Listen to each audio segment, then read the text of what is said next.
ఆ! ఓకే అండి. ఓకే. మీరు మాట్లాడే హలో బ్రదర్స్, ఇద్దరే హలో. లైన్‌లో ఉన్నారా? రెడీగా ఉన్నాను. హ్మ్. ఓకే బ్రదర్, నేను కొన్ని కండిషన్స్ చెప్తాను, అవి మీరు వినండి. ఏమిటంటే చెప్పండి. ఇక్కడ 3 రౌండ్లు జరగబోతున్నాయి. ఫస్ట్ రౌండ్ వచ్చేసి 20 నిమిషాలు 20 నిమిషాలు. సెకండ్ రౌండ్ వచ్చేసి 15 నిమిషాలు 15 నిమిషాలు. థర్డ్ రౌండ్ వచ్చేసి 10 నిమిషాలు 10 నిమిషాలు. అయితే ఈ ఫస్ట్ రౌండ్ 20 నిమిషాలు 20 నిమిషాలు ఎవరైతే మాట్లాడబోతున్నారో ఒక వ్యక్తి మాట్లాడుతున్నప్పుడు మరొక వ్యక్తి మాట్లాడకూడదు, కండిషన్. అలాగని చివరి వరకు ఇలాగనే జరగాలి బ్రదర్. మధ్యలో మట్టుకు ఎవరైతే మాట్లాడుతున్నారో మధ్యలో మాట్లాడితే మటుకు వాళ్ళు ఇండైరెక్ట్ గా వాళ్ళు ప్రజలు తెలుస్తారు. ఓకేనా? Okay okay. అర్థం, స్టార్ట్ చేద్దాం బ్రదర్. ఆయన రెడీగా ఉన్నారండి? ఆయన రెడీగా ఉన్నారు. Philip brother. బ్రదర్ నేను లైన్ లోనే ఉన్నానండి. లైన్ లో ఉన్నారా? సరే, ఫస్ట్ రౌండ్ అబ్దుల్ గారికి ఇద్దాం. బ్రదర్ అబ్దుల్ గారు, మీరు టైం చెప్పండి, ఎంత అయింది? అయితే నేను స్టాప్ వాచ్ నా దగ్గర ఉంది. స్టాప్ వాచ్ లో నేను చూస్తా. ఓకేనా? చూపిస్తున్నాను నేను. మీరు రెడీ నుంచి నేను స్టార్ట్ చేస్తా. నేను రెడీగా ఉన్నాను, చెప్పండి. Time start brother. Time start చేశాను. టైం ఎంత చెప్పండి? 20 నిమిషాలు. 20 నిమిషాలు. ఇప్పుడు టైం ఎంత అయింది కరెక్ట్ గా? ఇప్పుడు టైం చూడడంలో నేను స్టాప్ వాచ్ నా దగ్గర పెట్టుకొని పెడుతున్నా. 2 గంటల 3 నిమిషాలు, 2 గంటల 4 నిమిషాలు అయింది. స్టార్ట్ చేస్తున్నా. మధ్యాహ్నం 2 గంటల 4 నిమిషాలు అయింది. స్టార్ట్ చేస్తున్నా. సరే, చేయండి. పరమ కరుణామయుడు అపార కృపాశీలుడైన అల్లాహ్ పేరుతో ప్రారంభిస్తున్నాను. యేసుక్రీస్తు వారు బైబిల్ వెలుగులో ఏమై ఉన్నారు అనేదండి మన ఈ యొక్క చర్చ, ప్రేమైక చర్చ వేదికలోది. అయితే వారు బైబిల్ వెలుగులో ఏమై ఉన్నారు అనేది ఈ చర్చ వేదిక అండి. చర్చ వేదికలో మన మిత్రులు కర్నూలు నుంచి, ఎమ్మిగనూరు సంబంధించినటువంటి మిత్రులు దిలీప్ గారికి వందనాలండి. అలాగే ప్రతాప్ గారికి వందనాలండి. అయితే ఇప్పుడు మనం మాట్లాడుకోవాల్సిన అంశం యేసు వారు ఏమై ఉన్నారనేటువంటి వారిని నేను మొదటిగా నా యొక్క ప్రతిపాదన నేను చేస్తున్నాను. ఓకేనా బ్రదర్? ఓకే. ఇక మీరు మధ్యలో, ప్రతాప్ గారు ఇంక మీరు మధ్యలో రాకండి. ఓకే. ఇప్పుడు యేసుక్రీస్తు వారు మత్తయి సువార్త 23వ అధ్యాయం 9వ వాక్యంలో భూమి మీద తండ్రి అని ఎవరికి పేరు పెట్టవద్దు, ఒక్కడే మీ తండ్రి అని చెప్పారు. తర్వాత గురువులని పిలువబడవద్దు, క్రీస్తు ఒక్కడే మీ గురువు అని మత్తయి సువార్త 23:9-10 ఉందండి. అయితే ఇక్కడ తండ్రి అంటే పేరా? బ్రదర్ మీరు ఫిలిప్ గారు మధ్యలో స్పందించవచ్చు నేను అడిగినప్పుడు. ఫిలిప్ గారు నేను చెప్తాను. అంటే ఇక్కడ తండ్రి అంటే పేరంటే నాకు ఎలా అనిపించిందంటే, తండ్రి అంటే పేరేంటి? నా తండ్రి పేరు ఏంటంటే ఫలానా అని చెప్తాను. ఫిలిప్ గారి పేరు ఏంటంటే ఫలానా అని చెప్తారు. అంతేగాని తండ్రి పేరేంటి? అసలు ఆయన బుర్రని మాట్లాడుతున్నారా యేసుక్రీస్తు వారు? అసలు యేసుక్రీస్తు వారికి ఏమన్నా బుర్ర పనిచేస్తుంది? అసలు ఏం తెలుసుకున్నారు ఇక్కడ? తండ్రి అంటే పేరు ఎలా అవుతుంది?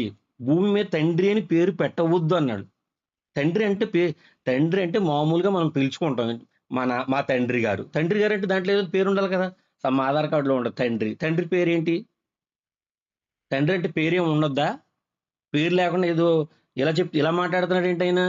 అసలు భ్రమణం గురై మాట్లాడుతున్నాడా, లేకపోతే అసలు ఏదైనా లేఖనం ఎత్తి మాట్లాడుతున్నాడా? లేకుండా పేరు ఉండాలి కదా. తండ్రిని పేరు పెట్టొద్దు అంటున్నాడు ఆయన మొదటదా. అది చెబుతూ భూమి మీద ఎవరికి తండ్రిని పేరు పెట్టొద్దని సేమ్ ఒక పాయింట్ ఎత్తుకున్నాడు. ఆ పాయింట్ ఏంటంటే ఒక్కడే ఉన్నాడు తండ్రి, ఆ తండ్రి ఒక్కడే, మీరు గురువులని పిలువబడవద్దు, యేసుక్రీస్తు ఒక్కడే మీ గురువు అనేటువంటి విషయాన్ని ఇక్కడ చెప్పారు. ఓకేనండి. అసలు ఎందుకు నాకు అర్థం కాదు ఏంటంటే, ఇక్కడ యేసుక్రీస్తు వారు చెప్తున్నది ఏంటంటే తండ్రి అంటే పేరు అనేది నాకు ఇప్పుడు వరకు నాకు ఆశ్చర్యంగా అనిపిస్తుంది. నాకు అనిపించేది ఏంటంటే తండ్రి అంటే పేరా? ఇదెక్కడ విషయం? అసలు తండ్రి అంటే పేరేంటి? తండ్రి అంటే పేరైతే అవ్వదు. ఇంకొకటి నేను నా తండ్రి నామమున వచ్చి ఉన్నాను అన్నారు. అయితే అసలు ఇది తండ్రి నామాన్ని వచ్చి ఉన్నాను అనేటువంటిది యోహాను సువార్త 5:43లో. అయితే తండ్రి నామాన్ని వచ్చి ఉంటే తండ్రి నామం తెలియజేయాలి కదా యేసుక్రీస్తు వారు కొత్త నిబంధనలో. ఆ తండ్రి నామం ఎక్కడుందో మనం ఇప్పుడు నెతకాలి. ఆ నెతికి మన బ్రదర్ ఫిలిప్ గారు మనకి తెలియజేస్తారు అన్ని విషయాలు. ఆ విషయాల్లో బ్రదర్ ఫిలిప్ గారు ఆయన తెలియజేస్తారు. అంటే యోహాను 17:26లో కూడా ఉంటుంది, 17:6లో కూడా ఉంటుంది. అయితే ఇక్కడ విషయం ఏంటంటున్నానంటే, నేను తండ్రి నామమును వచ్చి ఉన్నాను, నేను తండ్రి నామమును వచ్చి ఉన్నాను అని అన్నారు. అయితే ఇక్కడ ఈ యోహాను సువార్త 8:44 వాక్యంలో మీరు మీ తండ్రియగు అపవాది సంబంధికులు అని శాస్త్రులను పరిశీలనని సద్దుకాయలని శాస్త్రులను పరిశీలనని ఉద్దేశించి మాట్లాడుతున్నారు యేసుక్రీస్తు వారు. అంటే ఏమని మాట్లాడుతున్నారు? మీ తండ్రియగు అపవాది సంబంధికులు. అంటే ఇక్కడ సాతానుకు కూడా తండ్రి అని పేరు పెట్టారు యేసుక్రీస్తు వారు. ఇక్కడేమో ఆయన ఇక్కడ ఏమంటున్నాడు? భూమి మీద తండ్రి అని ఎవరికి పేరు పెట్టవద్దు, పేరు పెట్టొద్దు అని అన్న ఆయన ఏమని పెడుతున్నాడు? తండ్రి అని పేరు మళ్ళీ సాతానుకు పెడుతున్నాడు. ఎంత మాట మాట్లాడుతున్నాడు ఆయన! అసలు బుర్రుండి మాట్లాడుతున్నారా, లేకపోతే స్పృహలో ఉన్నారా లేదా, ఆయనకి ఏదైనా అర్థం అవుతుందా లేదా అనేది ఆయన చూసుకోవడం లేదనేది ఇక్కడ అర్థమవుతుంది. దీని గురించి ఫిలిప్ గారు నాకు దాని విషయంలో వివరిస్తారని నేను కోరుకుంటున్నాను. అయితే ఇక్కడ యోహాను సువార్తలో అంటారు, నీ నామమును వారికి తెలియజేసి తిని. 17:26లోని 17:6లో యోహాను 17:6లో నీ నామమును వారికి ప్రత్యక్షపరిచితిని. ఎవరికి? శిష్యులకి. ఫిలిప్ గారు అంటే నామము ఏమిటి అసలు యేసుక్రీస్తు వారు ఆయన ఏమై ఉన్నాడని చెప్పడం కోసం. ఎందుకంటే ఆయన ఉనికి అస్తిత్వం ఎవరి మీద ఆధారపడి ఉంది? అసలు ఏమై ఉన్నాడు ఈయన? అసలు ఏం మాట్లాడుతున్నాడు ఆయన? అసలు ఏమై ఉన్నాడు? బుర్రుండి మాట్లాడుతున్నాడా, లేకపోతే బుర్రుండి లేకుండా మాట్లాడుతున్నాడా? ఏమై ఉన్నాడు ఈయన? ఏం మాట్లాడుతున్నాడు? తండ్రి అంటే ఏంటి? ఒక ఆధార్ కార్డు పట్టుకెళ్ళాం అనుకోండి, సపోజ్ తండ్రి అంటే పక్కన పేరు రాయాలి. ఫిలిప్ గారు ఉన్నారనుకోండి, ఫిలిప్ గారు తండ్రి అంటే సరిపోద్దా? తండ్రి పేరు రాయొద్దా? అది నాకు బ్రదర్ చూపించాలన్నమాట అండి. ఇంకొక విషయం తెలియజేస్తానండి. పాత నిబంధనలో ఉన్నటువంటిది మనం చూద్దాం. యెషయా గ్రంథము 42:8 వాక్యంలో యెహోవాను నేనే, ఇదే నా నామము, మరి ఎవనికి నా మహిమను ఇచ్చువాడను కాను. కానీ యేసుక్రీస్తు వారు ఏమంటున్నారండి? నేను తండ్రి నామాన్ని వచ్చి ఉన్నాను అంటున్నాడు. ఈయన వచ్చి ఉంటే పురి ఆ నామం చెప్పాలి కదా. కొత్త నిబంధనలోని ఆ నామాన్ని ఖచ్చితంగా చెప్పాలి. ఆ నామాన్ని చెప్పాలి. ఇంకొకటి అండి, అసలు దినవృత్తాంతాలు 2వ దినవృత్తాంత గ్రంథం 33:7 వాక్యంలో ఇశ్రాయేలీల స్థానములన్నిటిలో నేను కోరుకొనిన యెరూషలేములో నా నామము నిత్యము ఉంచుదును. అంటే నిత్యము అంటే ఎప్పుడూ నా నామం ఉంచుతానని అర్థం అండి బ్రదర్.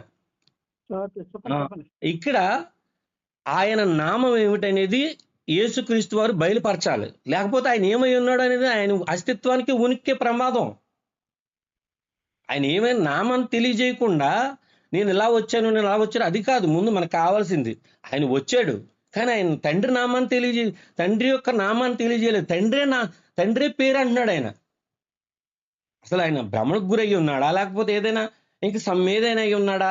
వారు అంటారు కదా, ఈ యేసుక్రీస్తు వారు తినుచును త్రాగుచును వచ్చింది కనుక యేసుక్రీస్తు వారు తినుచును త్రాగుచును, ఇదిగో మద్యపానీయును ద్రాక్షారసం తిండిపోతును మద్యపానీయం అంటున్నారు. అది ఏమన్నా కలిగి ఉన్నాడా, లేకపోతే ఆయన ఏమన్నా సాతాను శోధన కలిగి ఉన్నాడా? ఏంటో నాకైతే అర్థం కాలే. తండ్రి అని పేరు ఏంటి అసలు? అసలు అది దాన్ని బ్రదర్కి దాన్ని తీసుకుని దాన్ని నా యొక్క ఏదైతే చేస్తున్నానో దాన్ని తన వాదనతో కొట్టివేయాలని నేను ప్రేమతో కోరుకుంటున్నాను. అలాగే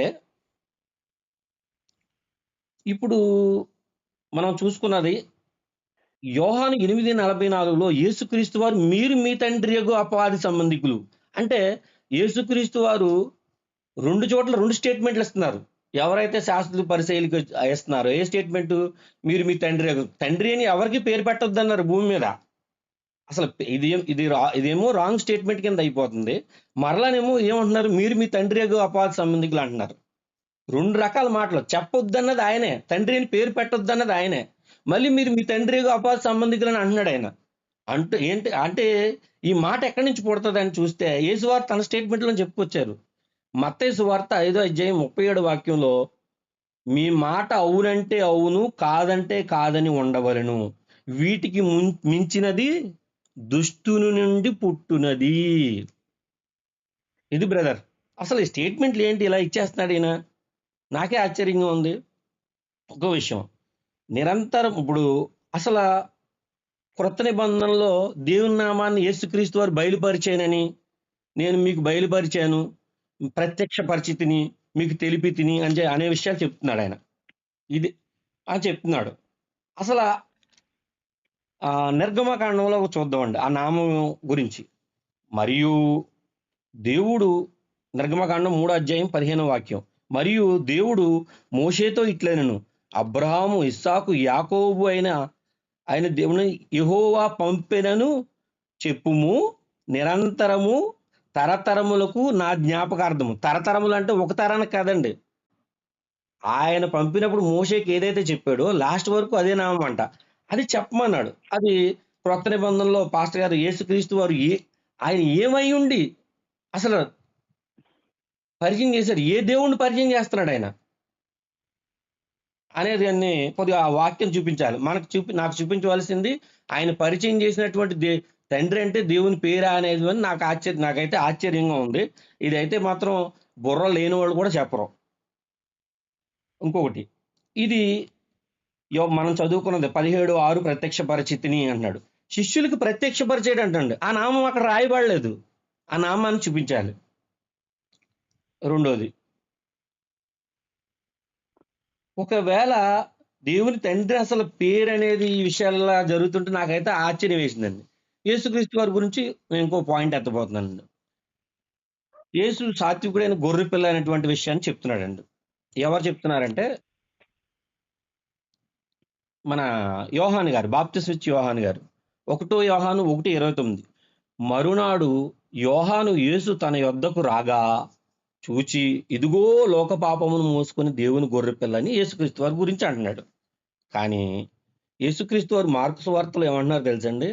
బయట సువార్త చెప్తారు ఆయన, బయట సువార్త చెప్పొచ్చి అందుకు ఆయన దేవుని రాజ్యం మర్మములు తెలుసుకుంటే మీకు మాత్రమే అనుగ్రహింపబడి ఉన్నది.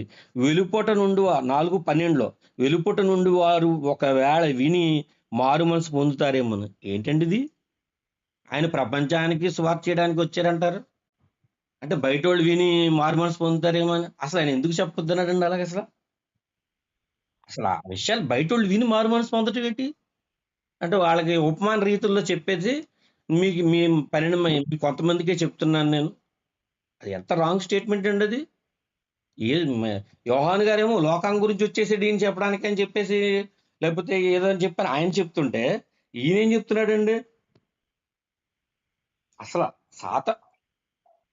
ప్రతి ఒక్కళ్ళకి సువార్త అందాలనేదే కదా ఆయన మాట్లాడుతుంది. ఏంటి అదేంటి నాకేం అర్థం కావడం లేదని. అసలు ఏంటిది ఈ స్టేట్మెంట్లు ఏంటి? ఈయన ఏంటి దేవుని రాజ్యం మరము, అసలు దేవుని రాజ్యం మరము మీకేనా అని అంటున్నాడు. ఇంకోటి మూడో విషయం అండి, మత్తయి సువార్త 5:17, యేసుక్రీస్తు వారు చెప్తున్నారు, ధర్మశాస్త్రమునైనను ప్రవక్తల ప్రవచనములైనను కొట్టివేయి వచ్చినని తలంచవద్దు, నెరవేర్చటికే గాని కొట్టివేయుటకు నేను రాలేదు. ఆకాశం తర్వాత 5:18, ఆకాశం భూమి గతించిపోయిన ధర్మశాస్త్రం నెరవేరు వరకు పొల్లైన సున్నైన తప్పిపోదు. ఇప్పుడు ఇంతకీ యోహాను సువార్తలు 8వ అధ్యాయం 1వ వచనం నుంచి మనం 11వ వచనం వరకు చూస్తే వ్యభిచారమందు పట్టబడిన స్త్రీని తీసుకొస్తారండి. వ్యభిచారమందు పట్టబడిన స్త్రీని తీసుకొస్తే ఈ అయ్యగారు అంటారు, యేసువారు చెప్పుకొస్తున్నారు. ఆయన ఏమంటారంటే ఆయన వాళ్ళ గురించి చెప్పి పంపించేస్తారు. 1 నుంచి 11 వరకు ఉంటే ఆమె వెళ్ళిపోద్ది, అమ్మాయి కన్నా పాపం చేయగలరు. ఇంతకీ ధర్మశాస్త్రంలో ఏముంటది? ధర్మశాస్త్రాన్ని నేను ఎందుకు కొట్టేస్తున్నాడు? అక్కడ ధర్మశాస్త్ర ప్రకారంగా చూసుకుంటే వ్యభిచారం చేసిన ఇద్దరిని చంపాలి. ఆడ నువ్వు తీసుకొచ్చేవా అని అడగలేదు వీళ్ళు. వాళ్ళని నువ్వు తీసుకొచ్చేవా అని ఈయన అడగలా. శాస్త్రుల్ని పరిశీలన అడగాలి. వ్యభిచారం మందు పట్టబడిన స్త్రీతో పురుషుని కూడా తీసుకురావాలి. బుర్రున్నవాడు ఎవడనైతే ఇలాగే అడుగుతాడు. ఆయన మతి భ్రమించిన మాటలా, లేకపోతే నాకేం అర్థం కావడం లేదు ఇది. పైగా ధర్మశాస్త్రం కొట్టివేస్తున్నాడు ఈయన. ధర్మశాస్త్రం కొట్టివేయబడుతున్నాడు. ధర్మశాస్త్రం కొట్టివేయబడితే అంట పరలోక రాజ్యం ఒకవేళ చేస్తే పరలోక రాజ్యం మిగుల. ఈ ధర్మశాస్త్రంలో ఉన్నదాన్ని మీరు బోధిస్తేనే కొట్టివేస్తే ఇక అసలు పరలోక రాజ్యం వెళ్తాడా? అది ఏంటండి ఇది? అసలు ఏం మాట్లాడుతున్నాడో ఆయన అర్థం కాని బోధనలో. అంటే పాత నిబంధనలు కొట్టేస్తున్నారు. పాత నిబంధనలు కొట్టేస్తున్నారంటే అంటే పాత నిబంధనలో ఉన్నటువంటి యెహోవా, కొత్త నిబంధనలో ఈయన దేవుడు వేరే వ్యక్తి అయి ఉంటాడు. ఒకవేళ ఈయన కొట్టివేస్తున్నాడంటే ఈయన వేరే దేవుడిని పరిచయం చేయడానికి వచ్చాడు, యెహోవాను పరిచయం చేయడానికి రాలా. అంటే ధర్మశాస్త్రం ప్రవక్తల ప్రవచనంలో నేను కొట్టివేయి వచ్చిందని తలంచవద్దనేటువంటి విషయాన్ని ఆయనే చెప్తూ ఆయనే మళ్ళీ కొట్టేస్తున్నాడు. పరలోక రాజ్యంలో మీరు ఎవరైనా చిన్న అల్పమైన ఆజ్ఞాన్ని మీరారంటే ఇబ్బంది అవుతున్నాడు. కానీ ధర్మశాస్త్రంలో చూస్తే లేవి 20:10 చూస్తే వ్యభిచారం చేసిన ఇద్దరిని చంపాలి. దాన్ని కొట్టేసి ఈయన నేల మీద ఏదో కూర్చొని రాసుకుంటున్నాడు. ఏంటో నేను నేల మీద ఎవరు రాస్తారండి? పిచ్చి గీతల కింద రాసుకునేది. అది చూసంటే వాళ్ళు వెళ్ళిపోయారంట. ఏంటండి ఇది? అసలు ధర్మశాస్త్రం కొట్టివేయనని నేను చెప్తున్నాను అంటున్నాడు. ఈ మాట ఎవరి నుంచి వస్తుంది? దుష్టుల నుంచి వస్తుందా, లేకపోతే మంచివారి నుంచి వస్తుందా? మీ మాట అవునంటే అవును, కాదంటే కాదని ఉండవాలని చెప్పి యేసుక్రీస్తు వారు చెప్పారు. మళ్ళీ ఏమంటున్నాడు ఆయన? ధర్మశాస్త్రాన్ని ఇక్కడ కొట్టివేసి అసలు యేసుక్రీస్తు వారు ఎవరి సంబంధి? ఈయన ఏమై ఉన్నాడు? అసలు ఏమై ఉన్నాడు? ఎవరికి ఈయన ఏమై ఉన్నాడు అని అసలు ఈ కొత్త నిబంధన అనే పుస్తకంలో ఈయన ఏమై ఉన్నాడు అని చెప్పి అంటున్నాను. 1 యోహాను 3:4 ఆజ్ఞాతిక్రమమే పాపము. అసలు కింద కూర్చుని నేల మీద ఆయన ఏదో రాసుకోవడం ఏంటండి? అసలు నిజంగా అది నాకైతే నాకు నవ్వుగా అనిపించింది. అంటే వాళ్ళు వెళ్ళిపోయారంటే అక్కడి నుంచి ఏదో రాసుకుంటుంటే చూసి, మళ్ళీ అక్కడ నాకు స్టేట్మెంట్ నాలో పాపం ఉంది. ఆజ్ఞాతిక్రమమే పాపం అని ఉంటే నాలో పాపం ఉందని మీరు ఎవరో నిరూపించగలరు? ఏంటిది? అసలు యేసుక్రీస్తు వారు స్పృహలోనే ఉన్నారా? లేకపోతే మనం బైబిల్ చదివేసాం మేము బాగా పండితులు అనేవాళ్ళు స్పృహలో ఉన్నారా? అసలు ఏదైనా ఉందంటే ఒక దానికి వివరణ ఇవ్వాలి. ఆయన మాటలు ఆయనే కాంట్రాడిక్ట్ అవుతున్నాడే. మీ మాట అవునంటే అవును, మీ మాట కాదంటే కాదని ఉండాలి. కానీ వీటిని మించినది దుష్టుడి నుంచి పుట్టేది. ధర్మశాస్త్రం కొట్టివేయబడుతుందని కొట్టివేయకూడదు అనేటువంటి విషయాన్ని ఈయన చెప్తున్నాడు. నేను ధర్మశాస్త్రం కొట్టివేయడానికి రాలేదని చెప్తున్నాడు. నెరవేర్చుటకే వచ్చి తినన్నాడు. ఏది నెరవేర్చడానికి? ఆయన ఏం చెప్తున్నాడు? ఆయన ఆమెను విడిచిపెట్టాడు. సరే, అతను ఏడని అడగాలి కదా. ఎవరైనా పెద్ద మనుషులు 10 మందిని పెట్టుకుంటారు. పెట్టుకున్నప్పుడు ఇలా వ్యభిచారం చేశారయ్యా, లేకపోతే పోలీస్ స్టేషన్ ఇలా చేశారని చూపించాలి కదా. వ్యభిచారం చేసిన మగవాడు ఏడి? ఏమీ లేదు. ఈయన పట్టుకొచ్చారంట, చూశారంట, ఆయన నేల మీద ఏదో రాసుకుంటున్నాడంట. ఏమిటండి ఇది? ఏంటి ఎవరికి వింటే ఏమనుకుంటారు ఇది? మళ్ళీ అదే అంటున్నాను, ఆజ్ఞాతిక్రమమే పాపం. ధర్మశాస్త్రంలో ఉన్నటువంటి ఏదైతే ఆజ్ఞ ఉందో ఆ ఆజ్ఞని యేసుక్రీస్తు వారు దాటారు. అది ఆయన పాపం చేశాడు. లేదంటే ఆయన ఎవరి సంబంధి మరి? ఓకే మిత్రమా, తర్వాత ఇంకో పాయింట్లోకి వెళ్తాను. ఇంకా నా సమయం ఎంత ఉందండి? ఇంకో 4 నిమిషాలు ఉందా?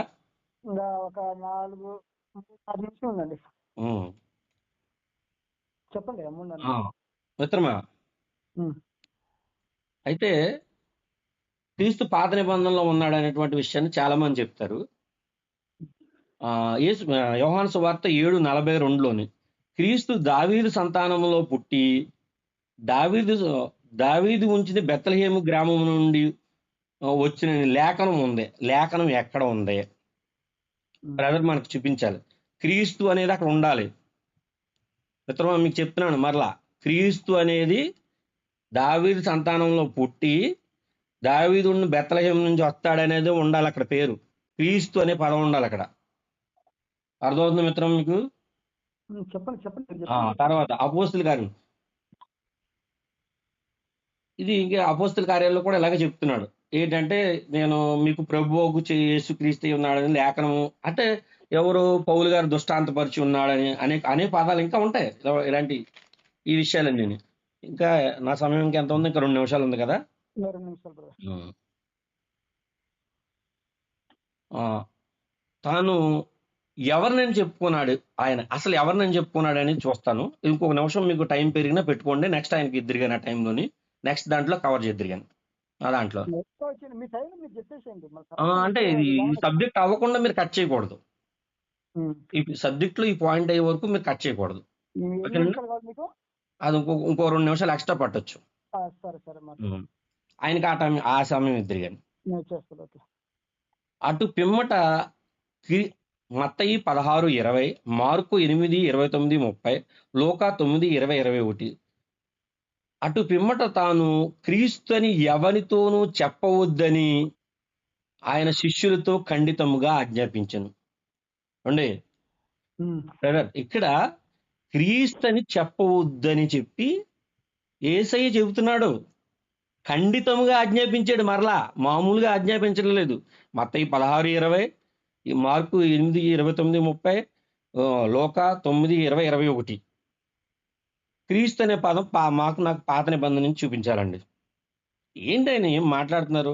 పౌలు గారు కూడా యేసయ్య క్రీస్తు ఉన్నాడని నేను చూపించానని చెప్పేసి చాలా చోట్ల వస్తుంది. అది ముందు ముందు మనకు ఇంకా వస్తుంది. పౌలు గారు మాత్రం నేను నిరూపణ చేశానని కూడా అంటాడు ఆయన. ఆ పౌలు గారు మరి ఆయన నాకేం అర్థం అవట్లేదు, ఏంటి ఈ బోధలు ఏంటి అనేది. అయితే ఇక్కడ ఈ పాయింట్ తోటి నేను ఆపుతున్నాను. ఎందుకంటే యేసుక్రీస్తు వారు అసలు ధర్మశాస్త్రాన్ని పూర్తిగా కొట్టివేశారు. తన మాటకు తనే విరుద్ధంగా సాతానుకు తండ్రి అని పేరు పెట్టారు. తండ్రి అంటే పేరు అన్నారు. ఇదంతా ఏదో ఆయన ఏం మాట్లాడుతున్నారో ఆయనకే అర్థం కాకుండా మాట్లాడుతున్నారు. మీరు బ్రదర్కి ఇంకా సమయం ఇచ్చేయండి, ఇంకో నిమిషం ఉన్నా పర్వాలేదు.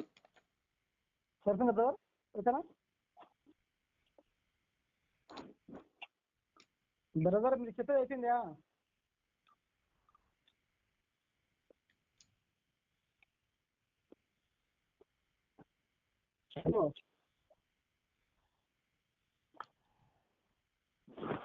బ్రదర్ మీరు చెప్పేది అయిపోయిందా?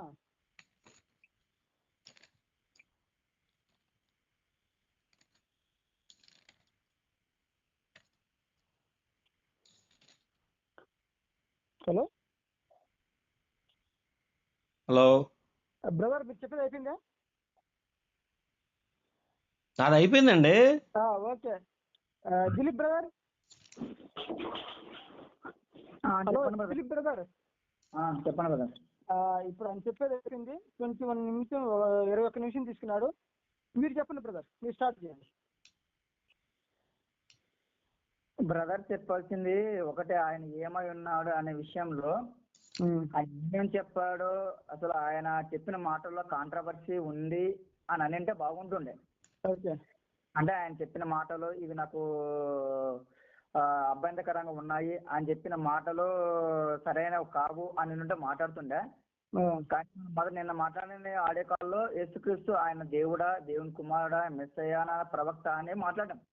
ఓకే, కానీ బ్రదర్ మాట్లాడిన దాంట్లో అవేవి కూడా కనపడలేదు. సో ఓకే, ఏదైనప్పటికీ కూడా మాట్లాడదు దాని గురించి కూడా. నేను ఏమని చెప్పాలనుకుంటున్నానంటే, బైబిల్లో యేసుక్రీస్తు ఏమై ఉన్నాడని చెప్పాలనుకుంటుంటే, అవును, బైబిల్లో యేసుక్రీస్తు దేవుని కుమారుడు అని కూడా చెప్పబడింది. మత్తయి సువార్త 16:15-17 వచనాల్లో, మీరు నన్ను ఎవరిని చెప్పుకొంటున్నారు అన్నప్పుడు పేతురు నువ్వు సజీవుడైన దేవుడి కుమారుడు అంటాడు, అక్కడ వస్తాయి మనకు. సో అలాగే 3:10 కూడా బాప్తిజం తీసుకున్నప్పుడు కూడా ఈయన నా ప్రియ కుమారుడు అన్నప్పుడు యేసుక్రీస్తు దేవుని కుమారుడు అన్న విషయం మనకు బయటపడుతుంది.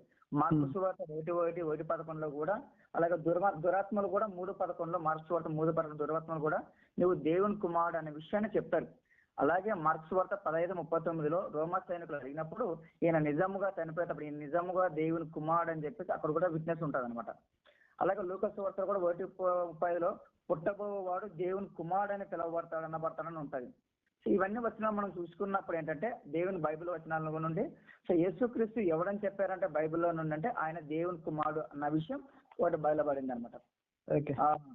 ఇంకోటి ఏంటంటే యేసుక్రీస్తు దేవుని కుమారుడే కాదు, యేసుక్రీస్తు వారు ఆయన దేవుడు కూడానండి. ఎందుకంటే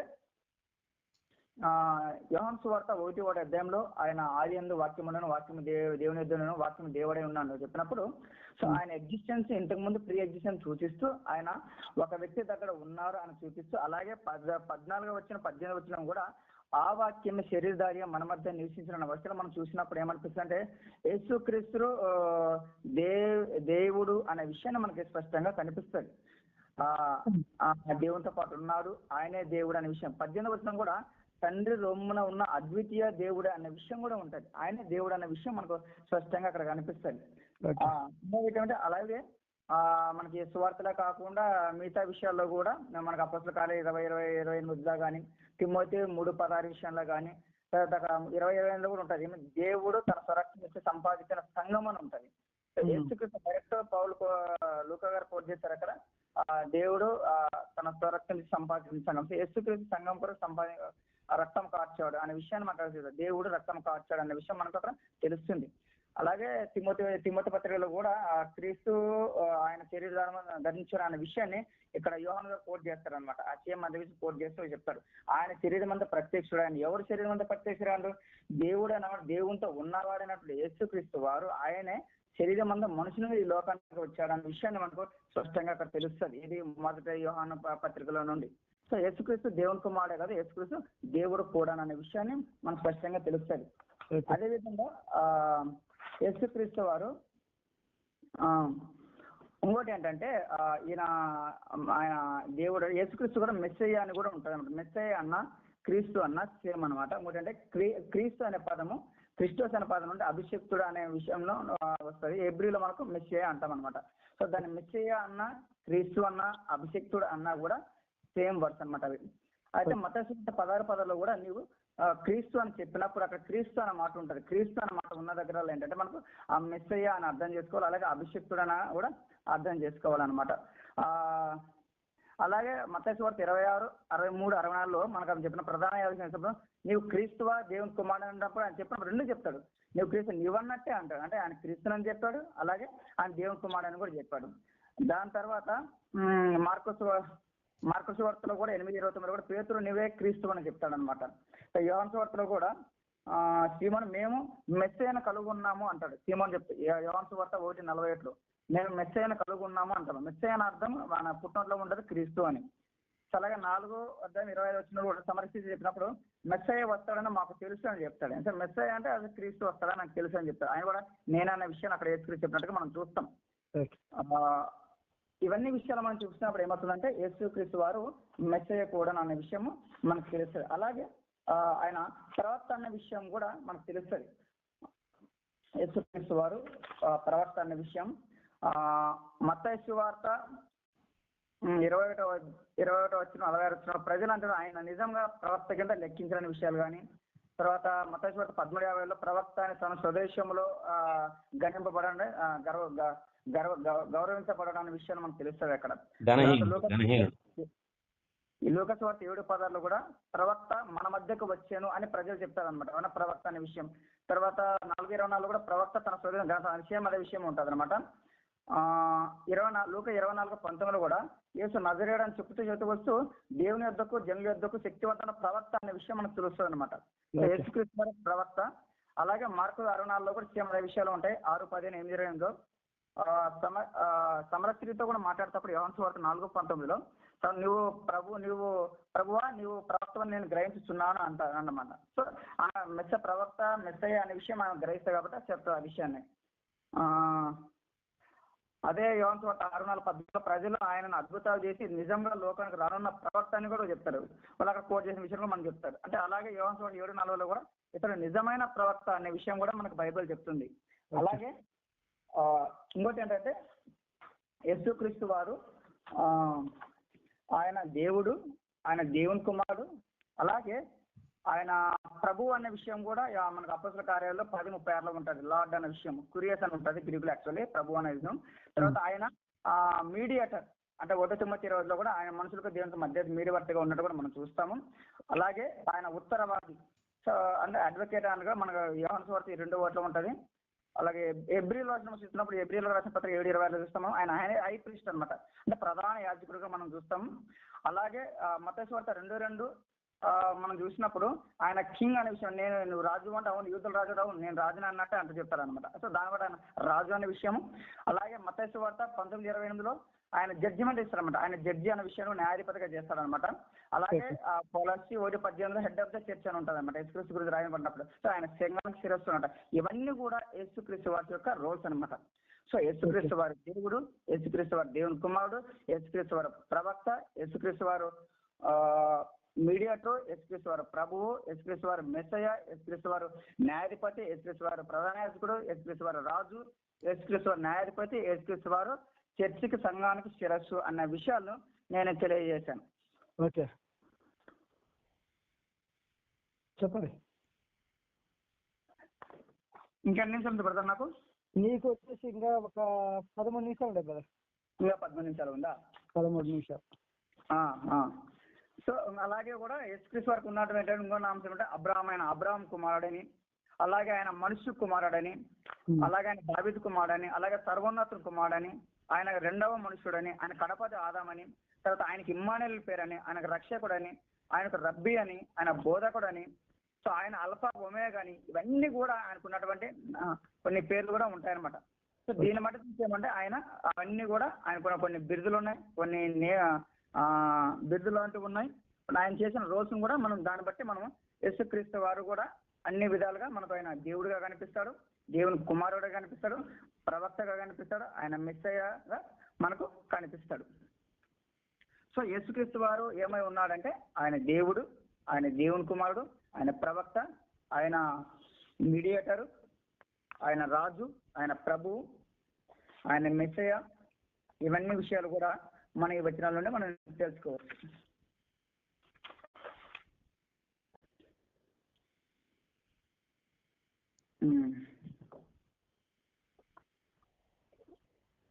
ఇంకోటి ఏంటంటే అన్నగారు చెప్పిన విషయాల్లో కూడా నేను ఇప్పుడు కోట్ చేస్తాను. ఆయన భూమి మీద ఒక్కటే తండ్రి ఒక్కటే గురువు అనే విషయం చెప్తేప్పుడు తండ్రి పేరు అని, తండ్రి అనేది ఏంటి అని అన్నాడు కదా.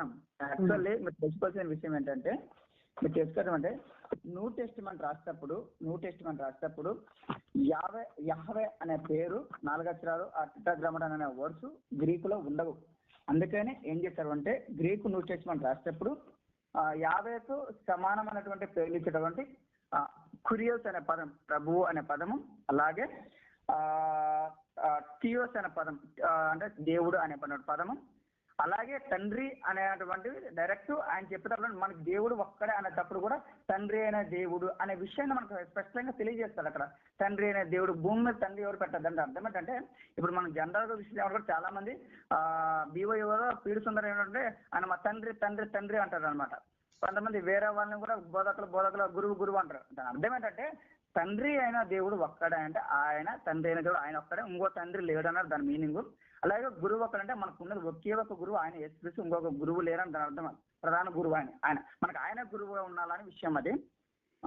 ఇంకోటి ఏంటంటే మీ తండ్రి యొక్క అపవాసమానం చెప్పని దాని అర్థం ఏంటంటే ఆయన కాంటాక్ట్ తీసుకోవాల్సింది ఏంటంటే మీరు సాతానికి సంబంధించిన వాళ్ళు, మీ ఫాదర్ ఏంటంటే ఆయన నుండి మీ యొక్క స్వభావాలు మీ స్వభావాలు ఉన్నాయి కాబట్టి ఆయన మీ ఫాదర్ అన్నట్టు అంటామంటాం.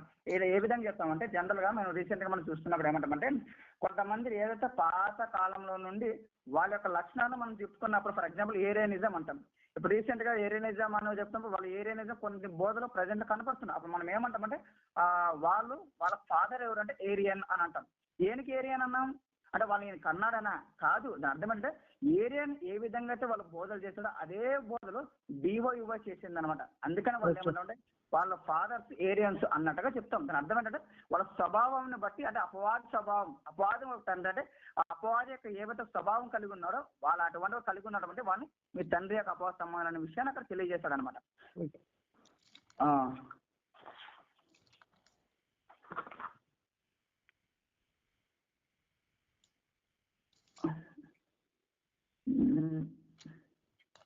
చెప్తా బ్రదర్ మీకన్నీ చెప్తా. ఇవి ఆయన చెప్పేటప్పుడు నేను పాయింట్లు సరే కొంచెం ఆఫ్ రాసుకున్నాను, అందుకు క్లారిటీ రావలేదు అందుకని.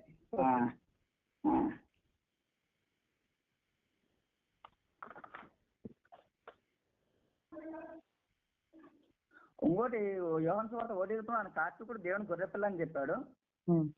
దట్ మీన్స్ దేవుని గొర్రెపిల్ల అనేది అది అలంకరణ భాష బ్రదర్. అది దేవునికి వాడతాము అలంకరణ భాషలు కొన్ని విషయాలు చెప్పేటప్పుడు. దేవుని గొర్రెపిల్ల అంటే అది పోలిక అనమాట. ఒక విషయాన్ని మరొక విషయాన్ని పోలుస్తున్నప్పుడు చెప్తాం అది. అది ఇప్పుడు యేసుక్రీస్తు నేను మంచి కాపరిని అన్నప్పుడు ఆ గొర్రెలో మీరు విశ్వాసులను గొర్రెలు అన్నప్పుడు అలాగే మంచి కాపరిని అంటే ఆయన ఏం చేస్తున్నాడు, ఆయన గొర్రెలు కాపాడుతూ పోల్చుకున్నాడు, అలాగే విశ్వాసులతో గొర్రెలుగా పోల్చు. అది ఒక పోలిక బ్రదర్. తర్వాత చర్చి ఒక వధువు సంఘం అంటాం కదా, లేక సంఘం అంటాం కదా, వధువు అన్నది కూడా ఒక పోలిక అనమాట. చర్చి ఒక వధువు సంఘంతో సమానం అనమాట. తర్వాత ఇంకోటి మనకు కొంతమంది పూజారులు అంటారు. తర్వాత యాజకత్వం చేసే వాళ్ళు విశ్వాసులు కూడా కొన్ని పూజారులు అంటారు. అంటే ఆ పోలిక అనమాట. విశ్వాసులు ఆ తత్వాన్ని ఆ యాజక తత్వాన్ని వాళ్ళు చేస్తే దాన్ని బట్టి విశ్వాసులు యాజకులు అన్నట్టు మనం పూజారులు అంటాం. సో దాని మీద పోలిక అదొక అలంకరణ భాష బ్రదర్. అది ఇంకోటి మత్తయి 5:17 ఏదో చెప్పాడు, కొంచెం అది సరి రాయలేదు. వేశ్య గురించి చెప్పారు చూడండి. వేశ్య గురించా చెప్తా బ్రదర్. వేశ్య గురించి ఆయన చెప్పాడంటే యాక్చువల్లీ తను చెప్పింది కూడా కరెక్ట్. ఏమని చెప్పాడంటే ఆయన ఆడే కంక్లూజన్ ఇచ్చాడు. ఏమని ఇచ్చాడంటే వాళ్ళు దేనికోసం వెళ్తున్నారనే విషయం కూడా చెప్పాడు. ఏమని బోధకడ అతడు అట్టివాళ్ళు రాళ్ళు చంపాలని ఈ 5వ వచనంలో ఉంటుంది. అట్టివారిని రాళ్ళు చంపాలని ధర్మశాస్త్రంలో మోస మనకు ఆజ్ఞాపించాను కదా, అయితే నీవేం చెప్పుచున్నావు అని అడిగితే ఆయన మీద నేరం మోపాలని ఆయన శోధించుచు ఇలాగున అడిగిరి. అంటే మెయిన్ పర్పస్ వాళ్ళు అడిగింది ఏంటంటే, ఇప్పుడు ఒకవేళ ఆయనను రాళ్ళతో కొట్టి చంపాలని అన్నాడు అనుకో, సో ఆయన నుండి ఏం ఆన్సర్ వస్తుంది మనకి, ఆయన నుండి ఎలా అయినా ఒక నేరారోపణ మనము తీసుకురావాలి అనే ఉద్దేశంతో వాళ్ళు అడిగినప్పుడు ఆయన ఏం చేశాడంటే, యాక్చువల్ అంటే వీళ్ళు తీసుకొచ్చినప్పుడు ఇద్దరిని తీసుకొచ్చి అక్కడ వీళ్ళిద్దరు ఈ పాపం చేస్తే దీన్ని బట్టి వీళ్ళిద్దరు రాళ్ళ కొట్ట కొట్టాలంటే తీసుకొచ్చి అందరూ మంచిగా ఉంటుంది. కానీ వాళ్ళు తీసుకొచ్చింది ఏంటి తెలుసా, ఒక్క ఆమె తీసుకొచ్చి వాళ్ళు తీర్పును అడుగుతున్నారు. ఈయన ఏం తీర్పు వస్తుందని చెప్పేసి అప్పుడు ఆయన చేసిన పని ఏమంటే, ఆయన యేసు వంగి నేల మీద వెళ్తే ఏమో రాయచ్చు అని చెప్పేటప్పుడు వారాయనను పట్టుకోలేక అడుగుతుండగా అప్పుడు ఆయన చూసి వదలట్లేదు ఏదో విధంగా ఆయన నేరం మోపాలని. మీలో పాపం లేనివాడు మొట్టమొదటి రాయి వేయవచ్చునని వాళ్ళతో చెప్తాడు. అంటే ఆయన చెప్పింది ఏంటంటే వాళ్ళ ఆంతర్యమును వాళ్ళ హృదయంలో ఏమై ఉన్నారో ఆయన గ్రహించి మీలో ఎవరైతే పాపం లేనివాడో ఆయన మొట్టమొదటి రాయి వేయండి అన్నప్పుడు వాళ్ళు ఎవరు కూడా వేయలేకపోయారు. దాన్ని బట్టి చూస్తే అంటే ఆయన హృదయాంతర్ని ఎరిగి ఆ మాట అన్నాడు కాబట్టి దాన్ని బట్టి ఆయన చెప్పాడు బ్రదర్ ఆ మాటలు అవి. అంతే తప్ప ఆయన ధర్మశాస్త్రాన్ని మీరేనన్నట్టు అక్కడ ఎక్కడా లేదు. ఆ ధర్మశాస్త్రాన్ని మీరినట్టు అనేది వేరే వచనంలో ఉంటది. అది మీరు చెప్తే ఏ వచనంలో ధర్మశాస్త్రాన్ని మీరేనని చెప్తే దాన్ని బట్టి నేను ఆన్సర్ ఇస్తాను బ్రదర్. అది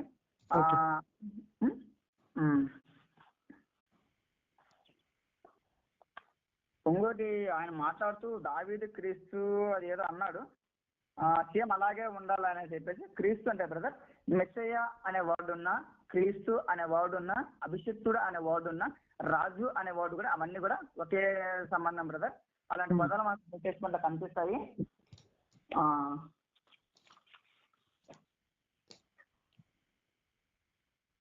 అభిషిక్తుడు నిర్మూలమవును అనే పదాలు, తర్వాత అభిషిక్తుడు అనే పదము. ఓకే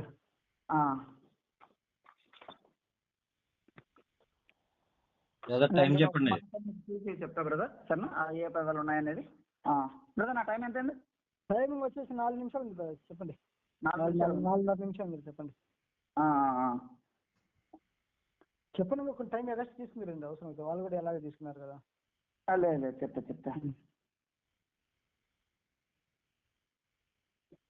ఇంకోటి యేసుక్రీస్తు వారి గురించి ఆయన ఇష్టానుసారంగా మాట్లాడుతున్నాడు. ఆయన బుర్రుందా వల్ల ఉన్నాయని చెప్పేసి మనం ఎలా కూడా అలా మాట్లాడకూడదు బ్రదర్. ఎందుకంటే బైబిల్ ఒక్కటి మనకు ఇలా నాకు అభ్యంతరంగా ఉన్నాయి, నాకు ఇక్కడ అనుమానంగా ఉంది, ఆయన చెప్పిన మాటలు సరైనవి కాదు అని అడిగితే అందులో బాగుంది. ఎందుకంటే ఖురాన్ ఎక్కడ కూడా మీరు నమ్మటువంటి ఖురాన్ ఎక్కడ కూడా ప్రవక్తగానే చూసింది. ఓ రకంగా చెప్పాలంటే మహమ్మద్ ప్రవక్త కంటే ఎక్కువగా ఈయన అద్భుత కార్యాలు చేశాడు, ఈయన అన్ని చేశాడు. అక్కడ ఎక్కడ కూడా మీరు యేసుక్రీస్తుని ఈసా అసలేం వల్ల ఎక్కువ తక్కువ చేసి మాట్లాడలేదు ఖురాను. సో మీరు ఇక్కడ బైబిల్ని బట్టి మీరు తక్కువ చేసి మాట్లాడడం అనేది అది కరెక్ట్ పద్ధతి కాదని నాకు అనిపిస్తుంది. అడగండి బ్రదర్, ఈ వచ్చిన నాకు సరిగా అనిపించట్లేదు, ఆయన మాట్లాడిన మాటలో నాకు కొంచెం కాంట్రడిక్షన్ అనిపిస్తుంది, నేను ఇలా అడుగుతున్నాను, దానికి సమాధానం చెప్పండి అంటే చెప్తాం. కానీ ఆయనకి బుర్ర ఉందా, అది ఉందా, ఇది ఉందా అనేది అది సరైన పదజాలం కాదు. ఎందుకంటే మీరు వక్త కాబట్టి, ముస్లిం నుండి వక్త కాబట్టి, మీ ముస్లింల గ్రంథమైన ఖురాన్ యేసుక్రీస్తుని అలాగే చెప్పింటే తప్పకుండానండి, ఇబ్బంది ఏం లేదు. కానీ ప్రవక్తగా ఆయన గౌరవించింది, ప్రవక్త ఆయన గౌరవించి, ఎందుకంటే ఆయన మరియ గర్భంన ఆయనకు కూడా దేవుని ఆత్మ అని కూడా చెప్పింది ఖురాన్. చాలా విషయాలు చెప్పింది యేసుక్రీస్తు గురించి ఖురాన్. అంత గొప్పగా చెప్పినటువంటి ఖురాన్ లో యేసుక్రీస్తు అంత గొప్పగా ఉన్నప్పుడు మీరు బైబిల్ని పట్టుకొని యేసుక్రీస్తుని అంత దిగజారుడు మాత్రం మాట్లాడడం అనేది సరైన పద్ధతి కాదని నాకు అనిపిస్తుంది. నెక్స్ట్ రానున్న ఈ ప్రోగ్రామ్ లో మీరు యేసుక్రీస్తుని అలా మాట్లాడొద్దండి, అలా పదజాలం కూడా మంచిది కాదని నేను అడుగుతున్నాను. ఓకే ఓకే చెప్పండి బ్రదర్, అయిపోయింది బ్రదర్, వాళ్ళకి ఇచ్చేసేయండి. మీరు 15 నిమిషాలు ఇచ్చేసారండి, 15 నిమిషము. ఓకే ఓకే సరే, వాళ్ళకి సంబంధించి ఏమంటారా? అయిపోయింది బ్రదర్ అబ్దుల్ బ్రదర్, ఇంకా 15 నిమిషాలు అయిపోయింది బ్రదర్. 15 నిమిషాలు మీరు 15 నిమిషాలు మాట్లాడండి బ్రదర్. స్టార్ట్ చేస్తున్నా. బ్రదర్ గారు ఫిలిప్ గారు ఏమన్నారంటే, అసలు నేను ఇచ్చిన వాటితో ఏది టచ్ చేయలేదు. నేను తండ్రి అనేది పేరా అనేది అడిగితే అసలు దాన్ని టచ్ చేయకుండా ఎందుకున్నాడు ఆయన? అసలు అది చెప్పడం మానేసి ఏసి అదై ఉన్నారు, అదై ఉన్నారు, ఇదై ఉన్నారు అని చెప్పడానికే ఎవరు ఈ మాటలు మాట్లాడతారు? తండ్రి అంటే పేరా అంటే మతి భ్రమణకు గురై ఉన్నవారు మాట్లాడతారు కదా. ఖురాన్లో ఈసా అలైహిస్సలాం వారి గురించి ఇలా ఉందంటే అందులో యోసేపు లేడండి. దాని గురించి మాట్లాడదామంటే మళ్ళీ పెట్టుకుందాం టాపిక్. అందులో యోసేపు లేడు, దావీదు సంతానం అని లేదు. ఈసా అలైహిస్సలాం వారు పరిశుద్ధుడైనటువంటి విషయం అక్కడ ఉంటది. ఇక్కడ దావీదు సంతానంలో పుట్టి అంటే దావీదు సంతానం అంటే ఏంటి? యోసేపు నుంచి వచ్చిన వాడా, బ్రీడా? అది కూడా మీకు చూపిస్తాను ఇప్పుడు బైబిల్లోంచి. సీడ్ ఆఫ్ డేవిడ్ అని, సీడ్ ఆఫ్ అబ్రహాం అని. ఇప్పుడు నేను బైబిల్లో ఉన్నది నేను చూపిస్తున్నానా లేకపోతే వేరే చూపిస్తున్నానా? ఇప్పుడు ధర్మశాస్త్రం గురించి కొట్టివేయకూడదనేటువంటి విషయాన్ని ఆయన యేసుక్రీస్తు వారు చెప్పాడు కదా. అంటే శాస్త్రులు పరిచయాలు వచ్చి శోధిస్తున్నారని చెప్పని యేసుక్రీస్తు వారు ఆ మాటను మానేస్తారా? అంటే ఆయన వచ్చిన పని చేయడానికి మానేస్తారా? యేసుక్రీస్తు వారు ఏమంటున్నారు? యోహాను సువార్త 17:4 చేయుటకు నీవు నాకు ఇచ్చిన పనిని నేను సంపూర్ణముగా నెరవేర్చి భూమి మీద నిన్ను మహిమపరిచితిని అంటున్నాడు. అంటే ఏంటి అంటే శాస్త్రులు పరిశీలన చూసి జడిచిపోతాడు ఈయన. అప్పుడు దేవుడు అంటున్నాడు కదా, ఈయన ఏమంటున్నాడు చూద్దాం ఉండండి. అసలు దేవుడికి ఉండే గుణలక్షణాలు ఏంటో కూడా తెలియకుండా మాట్లాడుతున్నారు బ్రదర్ ఫిలిప్ గారు. యెషయా గ్రంథం 40:28 నీకు తెలియలేదా, నీవు వినలేదా? భూదిగంతమును సృజించిన యెహోవా నిత్యుడగు దేవుడైన దేవుడు ఆయన సొమ్మసిల్లడు అలియడు. యేసుక్రీస్తు వారు ఉపవాసం ఉన్నారా? సొమ్మసిల్లేడా? అలసిపోయాడా? చూడండి, ఆయన అలసిపోలేదా? అలసిపోయినవాడు దేవుడు ఎలా అవుతాడండి? సొమ్మసిల్లినవాడు దేవుడు ఎలా అవుతాడు? అలసి సొలసి పోని దేవుడు. దేవునికి పోనీ ఏమన్నా చావు ఉంటుందా?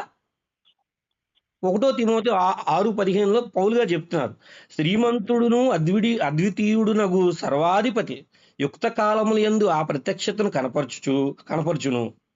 ఆ సర్వాధిపతి రాజులకు రాజును ప్రభువులకు ప్రభువునై ఉన్నాడు. మళ్ళీ 6:16 సమీపింపరాని తేజస్సులో ఆయన మాత్రమే వసించుచు అమరత్వము గలవాడై ఉన్నాడు. మనుష్యులలో ఎవడును ఆయనను చూడలేదు, ఎవడును చూడనేరడు. ఆయనకు ఘనతయు శాశ్వత ప్రభావం కలిగి ఉండును గాక అంటున్నాడు. అంటే ఆయన ఎవరంటండి? అమరత్వం అంటండి. మధ్యలో పుట్టడం, మరియ గర్భం నుంచి ఉద్భవం, పుట్టడం, రావడం, ఆవిడ కనడం, వెళ్ళి పౌరు పిల్లలను తీసుకెళ్ళి ఆయన శుద్ధి చేసుకునే దినంలో సున్నతి చేయబడ్డం, ఇవన్నీ ఎవరండి? దేవుడు దేవుడు దేవుడు అని ఓ చెప్పేస్తున్నారు. ఆయన ఏమై ఉన్నాడు అనేది కొద్దిగా తీసుకోవాలి కదా, వివరణ ఇవ్వాలి కదా. మిత్రులకు నేను అది అడుగుతున్నాను. అసలు యాక్చువల్గా యేసుక్రీస్తు వారు ఏమైనా స్టేట్మెంట్ ఇస్తున్నారు దేవుని గురించి అనేది కూడా చూద్దామండి. యోహాను సువార్త 17వ అధ్యాయము 3వ వాక్యం. అద్వితీయ సత్యదేవుడవైన నిన్నును. ఏమండే, దేవుడు ద్వితీయుడు కాదు, అద్వితీయుడు. అయితే ఇప్పుడు మనం దేవుని సబ్జెక్ట్లో లేము, క్రీస్తు సబ్జెక్ట్లో మనం ఎవరు యేసుక్రీస్తు వారు ఏవై ఉన్నారో ఆ సబ్జెక్ట్లో ఉన్నాం. ఆయన ఎక్కడికో వెళ్ళిపోతున్నాడు. ఆయన నిన్న మా బ్రదర్ గారు నేను ఏం చెప్పాను, ఆయన ఏమై ఉన్నాడు అనేటువంటిది ఆయన యొక్క సువార్తల్లో మనకు ఆయనకి ఏముంటుంది అనేటువంటి విషయంలో మనం అనుకుంటున్నాం. ఆయన ఏమైపోయి ఉన్నాడు అసలు, ఆయనకి ఏంటి? నేను ఏం చెప్పాను మొదట్లోను, మీరు భూమి మీద తండ్రిని ఎవరికి పేరు పడ్డారు? తండ్రిని పేరు ఉంటుందా ఆధార్ కార్డులో కానీ లేకపోతే ఏదైనా దాన్ని? ఇప్పుడే కాదు, గత పూర్వ సంవత్సరాలలో కూడా, గతించిన యేసుక్రీస్తు వారి కాలంలో కూడా తండ్రికి పేరు అనేది పేరు పెట్టవద్దన్నాడు. ఆ పేరేంటో చెప్పండి అంటే పేరుని ఈయన ఏం చెప్పారు తెలుసా బ్రదరు? గ్రీకులో అంటే కురియోస్ థియోస్ అని ఉంటుందంట. అంటే కురియోస్ థియోస్ అంటే యెహోవానా? అంటే కొత్త పేరుని పరిచయం చేస్తున్నారా బ్రదరు?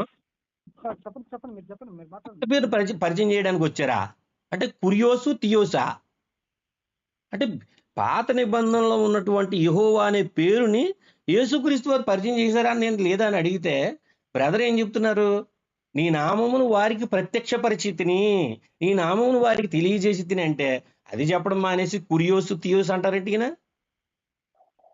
అక్కడేమో ఆయన యేసుక్రీస్తు వారు ఏమంటున్నారు? అద్వితీయ సత్య దేవుడు అంటున్నాడు. అంటే యేసుక్రీస్తు వారు ఏమై ఉన్నారనేది అసలు యాక్చువల్గా చెప్పాలంటే యేసుక్రీస్తు వారు అసలు భ్రమపడి మాట్లాడుతున్నారా? నేను అదే మాట్లాడుతున్నాను.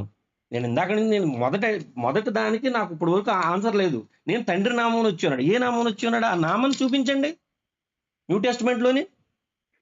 చూపించకపోతే వేరే అబద్ధ బోధ అవుతుంది. ఆ నామాన్ని చూపించాలి బ్రదరు. అసలు నా టాపిక్ నా పాయింట్ నేను తీసుకోవట్లేదు. మళ్ళీ అదే తండ్రి అనే పదాన్ని సాతానికి వాడాడైనా, మిగతా వాళ్ళకి వాడొద్దని చెప్పి. రెండోది, అది ఆ గొర్రె పిల్ల అనేది ఇవన్నీ కూడా ఈ వాడేదాన్ని ఏమంటారంటే వాటిని అలంకారంగానే వాడతారు. అది మనకు తెలుసు, నేను అది తెలియదేం కాదు. అసలు ఏం చెప్తున్నాడు ఆయన నిర్గమకాండంలో? తరతరములకు ఎక్కడుంటది? యెరూషలేములో ఉంటది నా నామము నిత్యం ఉంచుతానన్నాడు. మరి కురియోసు థియోస్ అంటున్నాడు ఈయన. ఏ నామం అది? యహ్వే అనుకుందాం, యాహువే అనుకుందాం, యెహోవా అనుకుందాం, జెహోవా అనుకుందాం. ఏది చూపించండి నాకు. నా మొదటి దానికి కౌంటర్ ఇవ్వలేదు ఆయన. నా మొదటి సబ్జెక్ట్ అసలు కౌంటర్ ఇవ్వకుండా నా ప్రతిపాదన కొట్టివేయలేదు ఆయన. నా ప్రతిపాదన కొట్టివేస్తారని కదా ఆయన వచ్చింది. ఏమై ఉన్నారనే దాంట్లో ఆయనకి అసలు ఏంటి బ్రదర్, ఇలా మతి ప్రేమించి ఉన్నారా ఏంటి అనే దాని గురించి ఆయన చెప్పాలి కదా అసలు ఏంటి అనేది. అలా కాకుండా ఎలా మాట్లాడుతున్నారు బ్రదర్ అంటున్నారు. అసలు ధర్మశాస్త్రాన్ని ఆయనే కదా చెప్పాడు, నేను కొట్టేయడానికి రాలేదు అన్నాడు. అంటే శాస్త్రులకి పరిశీలికి భయపడి అక్కడ ఉన్నవాడిని తీసుకురమ్మని చెప్పకుండా ఈయన ఎందుకు జడిచిపోయాడు ఆయన? అంటే దేవుడు జడుస్తాడా? అసలు దేవుడు జడుస్తాడా అండి శోధించడానికి వస్తేనే?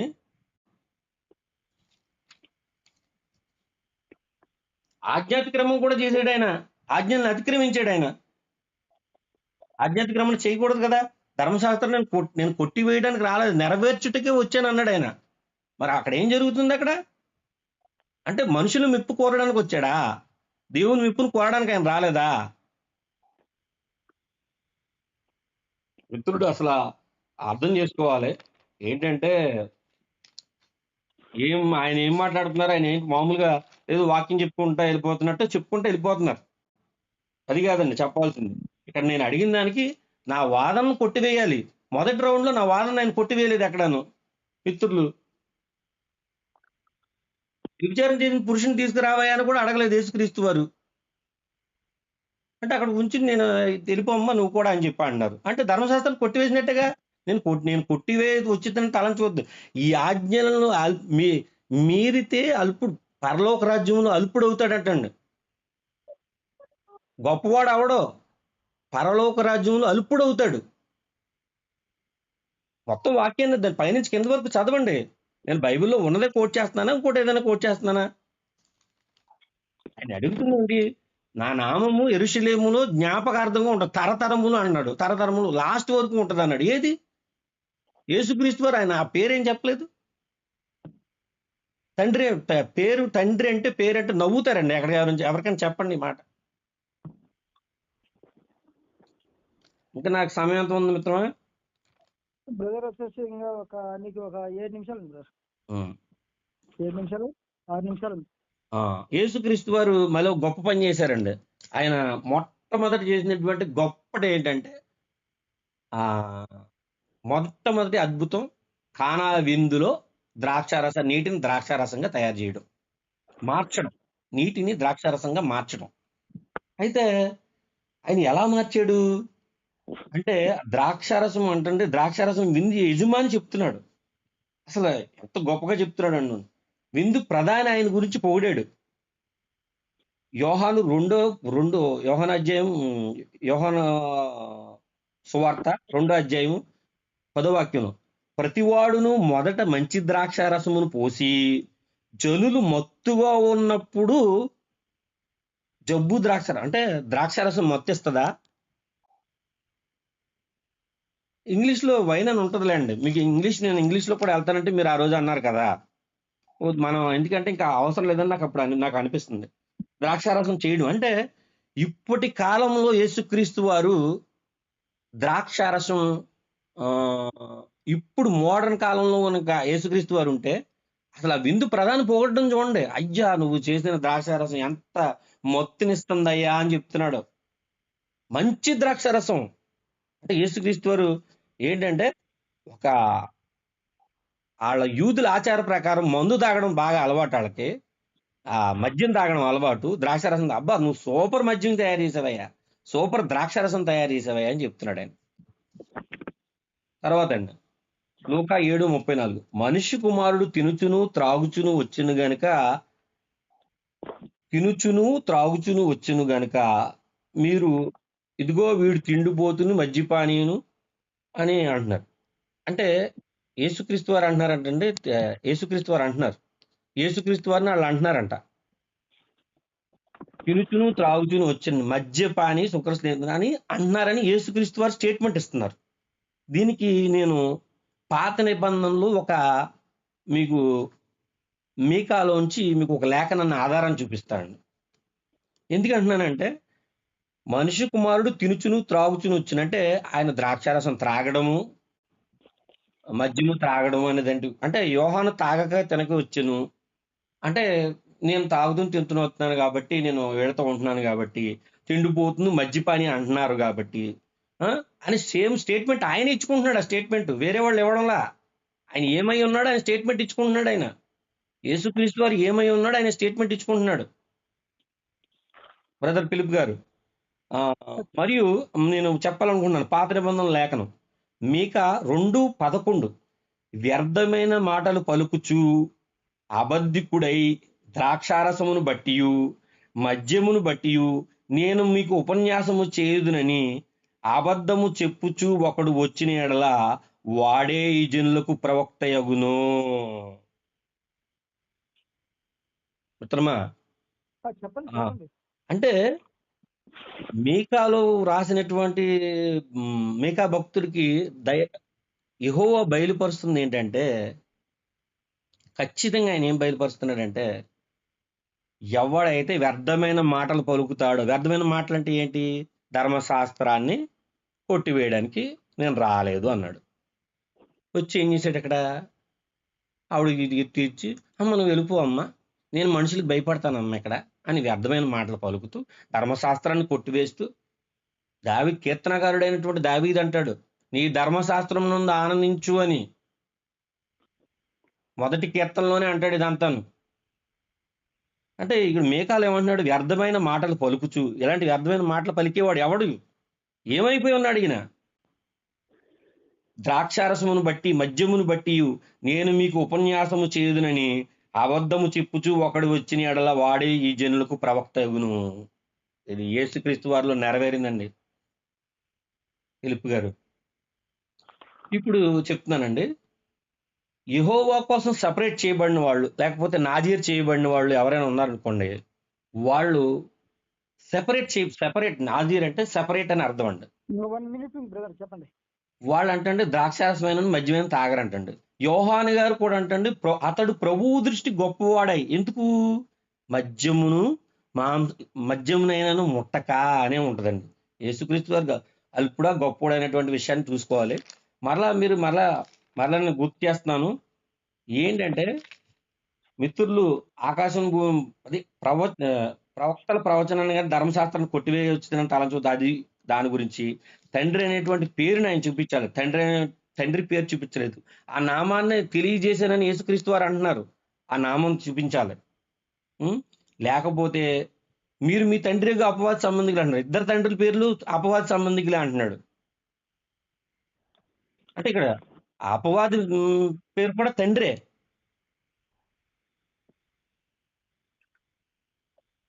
అపవాది పేరు కూడా తండ్రి అయిపోతుంది ఇక్కడ. మీరు కాస్తంతా దీన్ని గుర్తు చేసుకుంటారని ఎందుకంటున్నానంటే, నిరంతరము తరతరములకు నా జ్ఞాపకార్థనామం ఏది ఆ నామం. కొత్త నిబంధనలో బ్రదర్ పిలుపు గారు చెప్పడం మానేసి వేరేదో చెప్పుకొస్తున్నారు. నా దాన్ని మీరు కొట్టివేయండి మిత్రమా అని చెప్తుంటే దాన్ని ఏమి కలపకుండా వేరు దాన్ని కొట్టుకొస్తున్నారండి. ఓకే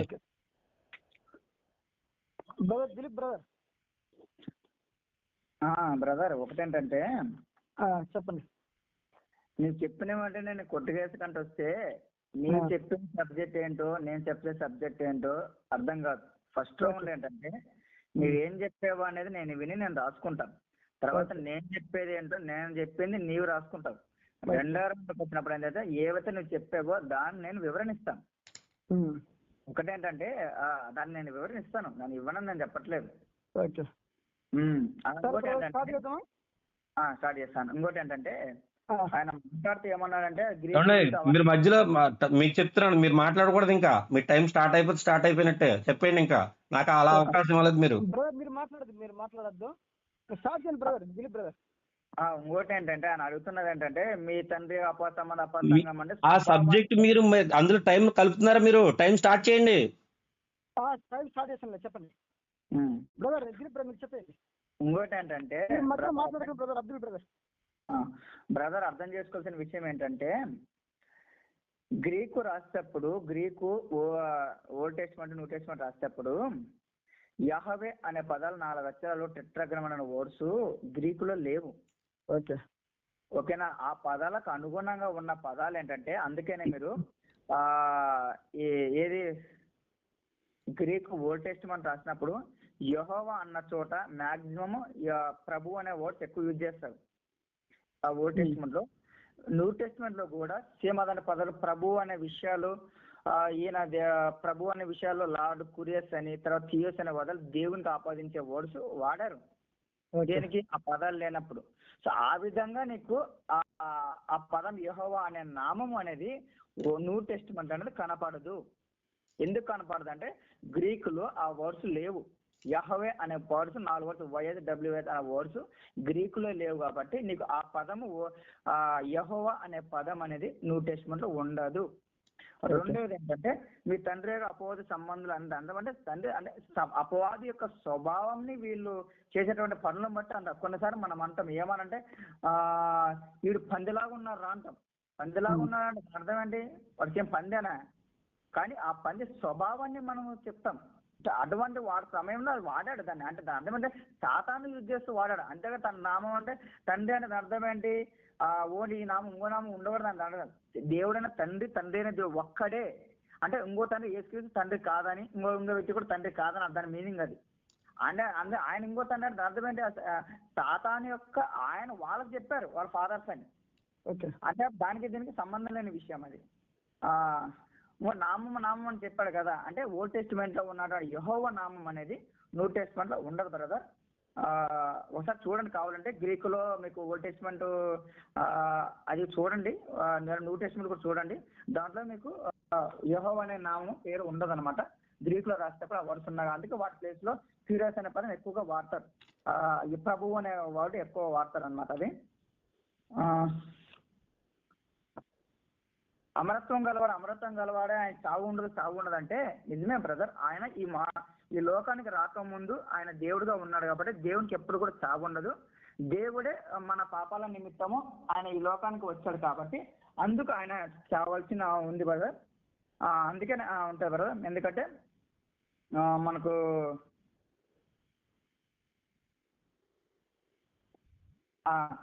రోమిలకు రాసిన పత్రిక 8:4లో దేవుడు పాప పరిహార నిమిత్తము దేవుడు తన సొంత కుమారుని పాప శరీరార్థత పంపి ఆయన మీద పాపమును శిక్ష వేశాను అనే విషయం ఉంటుంది కదా. అలాగే 1 కొరింథీ 13:3లో క్రీస్తు మన పాపం నిమిత్తం మృతి పొందాను అని ఉంటుంది బ్రదర్. అలాగే గలతీ 3:14లో క్రీస్తు మన కొరకు శాపమై మనలను ధర్మశాస్త్రం యొక్క శాపం నుండి విమోచించాను అని ఉంటుంది బ్రదర్.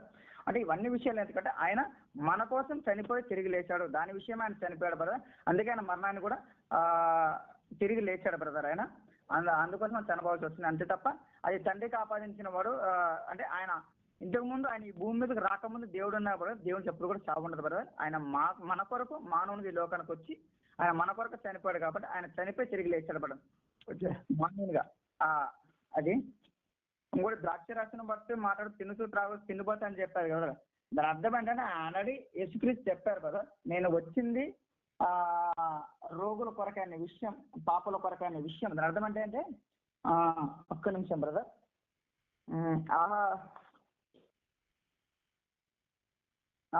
లూకాసు 5:30లో ఉంటాడు బ్రదర్. ఈయన పాపులతో ఉంటాడు, పాపులతో తింటాడు అనే విషయం చెప్తాం. ఏమంటే యాక్చువల్లీ యూదులు ఒక పాపులతో ఉన్న యూదుల జాతి కన్నా తక్కువ జాతి వారితో ఎవరు కలిసి ఉన్నా వాళ్ళను ధర్మశాస్త్రం విరోధంగా వాళ్ళు భావిస్తారు. అందుకనే వాళ్ళు ఈయన పాపులతో తిరుగుతున్నాడు, పాపులతో తింటున్నాడు, వాళ్ళతో కలిసిమెలిసి తినడాన్ని వాళ్ళు అలాగా చెప్పారు బ్రదర్. అది అందుకోసమే అది ఆ విషయము పాపులతో తినడం కూడా. అంటే సుంకపు వసూలుదారులో కూడా కలుసుకోకూడదు వాళ్ళు. సో అంటే వాళ్ళ యొక్క కేటగిరీ అది యూదుల కేటగిరీలో వాళ్ళ జాతి కన్నా మిగతా జాతి ఏ కింద జాతిలో ఉన్నటువంటి వాళ్ళని కలుసుకున్నా, వాళ్ళతో మాట్లాడినా, వాళ్ళతో కలిసి భోజనం చేసినా ఆ విధంగా వాళ్ళు ధర్మశాస్త్రం విరోధంగా భావిస్తారు. అందులో వీళ్ళు కూడా కదా, ఎవరు మన సమరయులతో కూడా వాళ్ళు అసలు కలిసిమెలిసి ఉండరు. అది కూడా ఒక రీజన్ అనమాట. వాళ్ళంటే తక్కువ జాతి వాళ్ళతో వాళ్ళు ఉండడం, వాళ్ళతో ఎవరైనా మాట్లాడినా కూడా తక్కువ ఉంటారు అనమాట, తక్కువ జాతిగా చూస్తారు వాళ్ళు. అంటే ధర్మశాస్త్రం విరుద్ధం అన్నట్టుగా చూస్తారు. అందుకే ఆయన చెప్పాడు లూకా 5:32లో నేను పాపుల కొరకే వచ్చాను అన్న విషయాన్ని ఆయన తను చెప్పినట్టుగా మనం చూస్తాం. అంతే తప్ప వేరే విషయం ఏం కాదు అక్కడ అర్థం చేసుకోవాల్సింది. తిండిపోతూ తాగుబోతు అంటే ఆయన తిండి తాగుబోతేం కాదు, ఆయన తిండిపోతేం కాదు, వాళ్ళతో తినడాన్ని, వాళ్ళతో కలిసి తినడాన్ని అలాగా భావించి చెప్పారు వాళ్ళు యూదులకు. అదనమాట.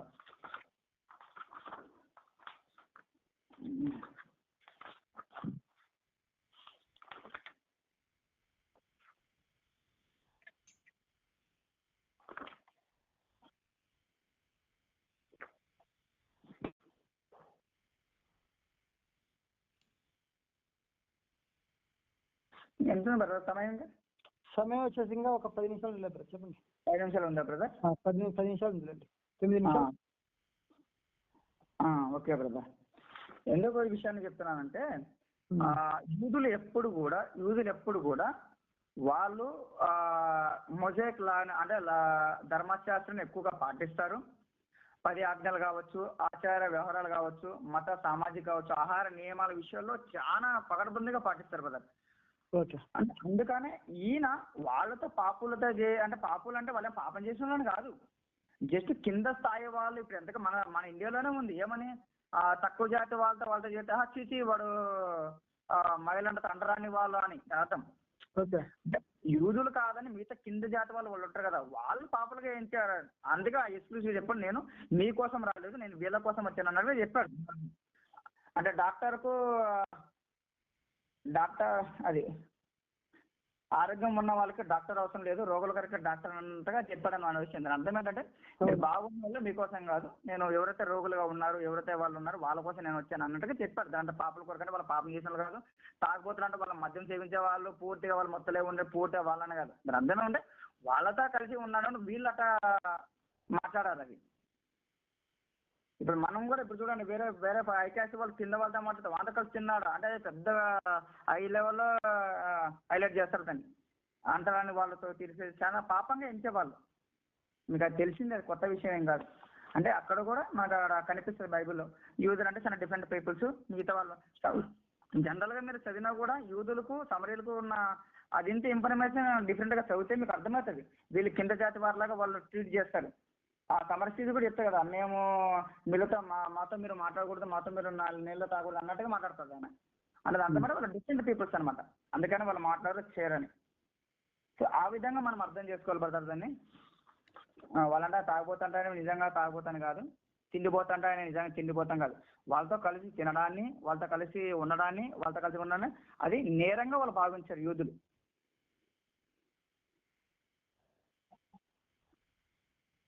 ఇంకోటి ఏంటంటే యేసుక్రీస్తు వారు ఖండించారు. ఏం ఖండించారంటే మార్కు సువార్త 7:8-9 ఉంటుంది.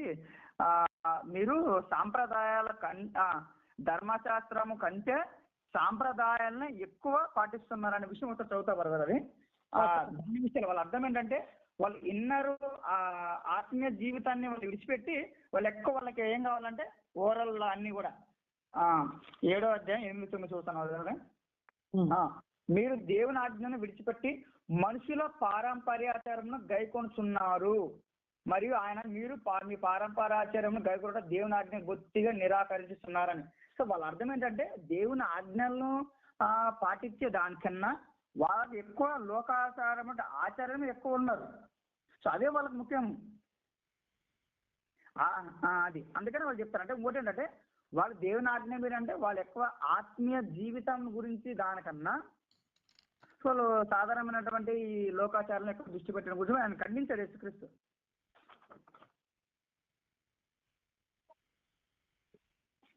ఇంకెంత టైం ఉంది బ్రదర్? ఇంకా ఒక 5 నిమిషాలు ఉంది బ్రదర్. అదే విషయము. ఇంకోటి ఏంటంటే ధర్మశాస్త్రం మీరని అని అంటున్నాడు.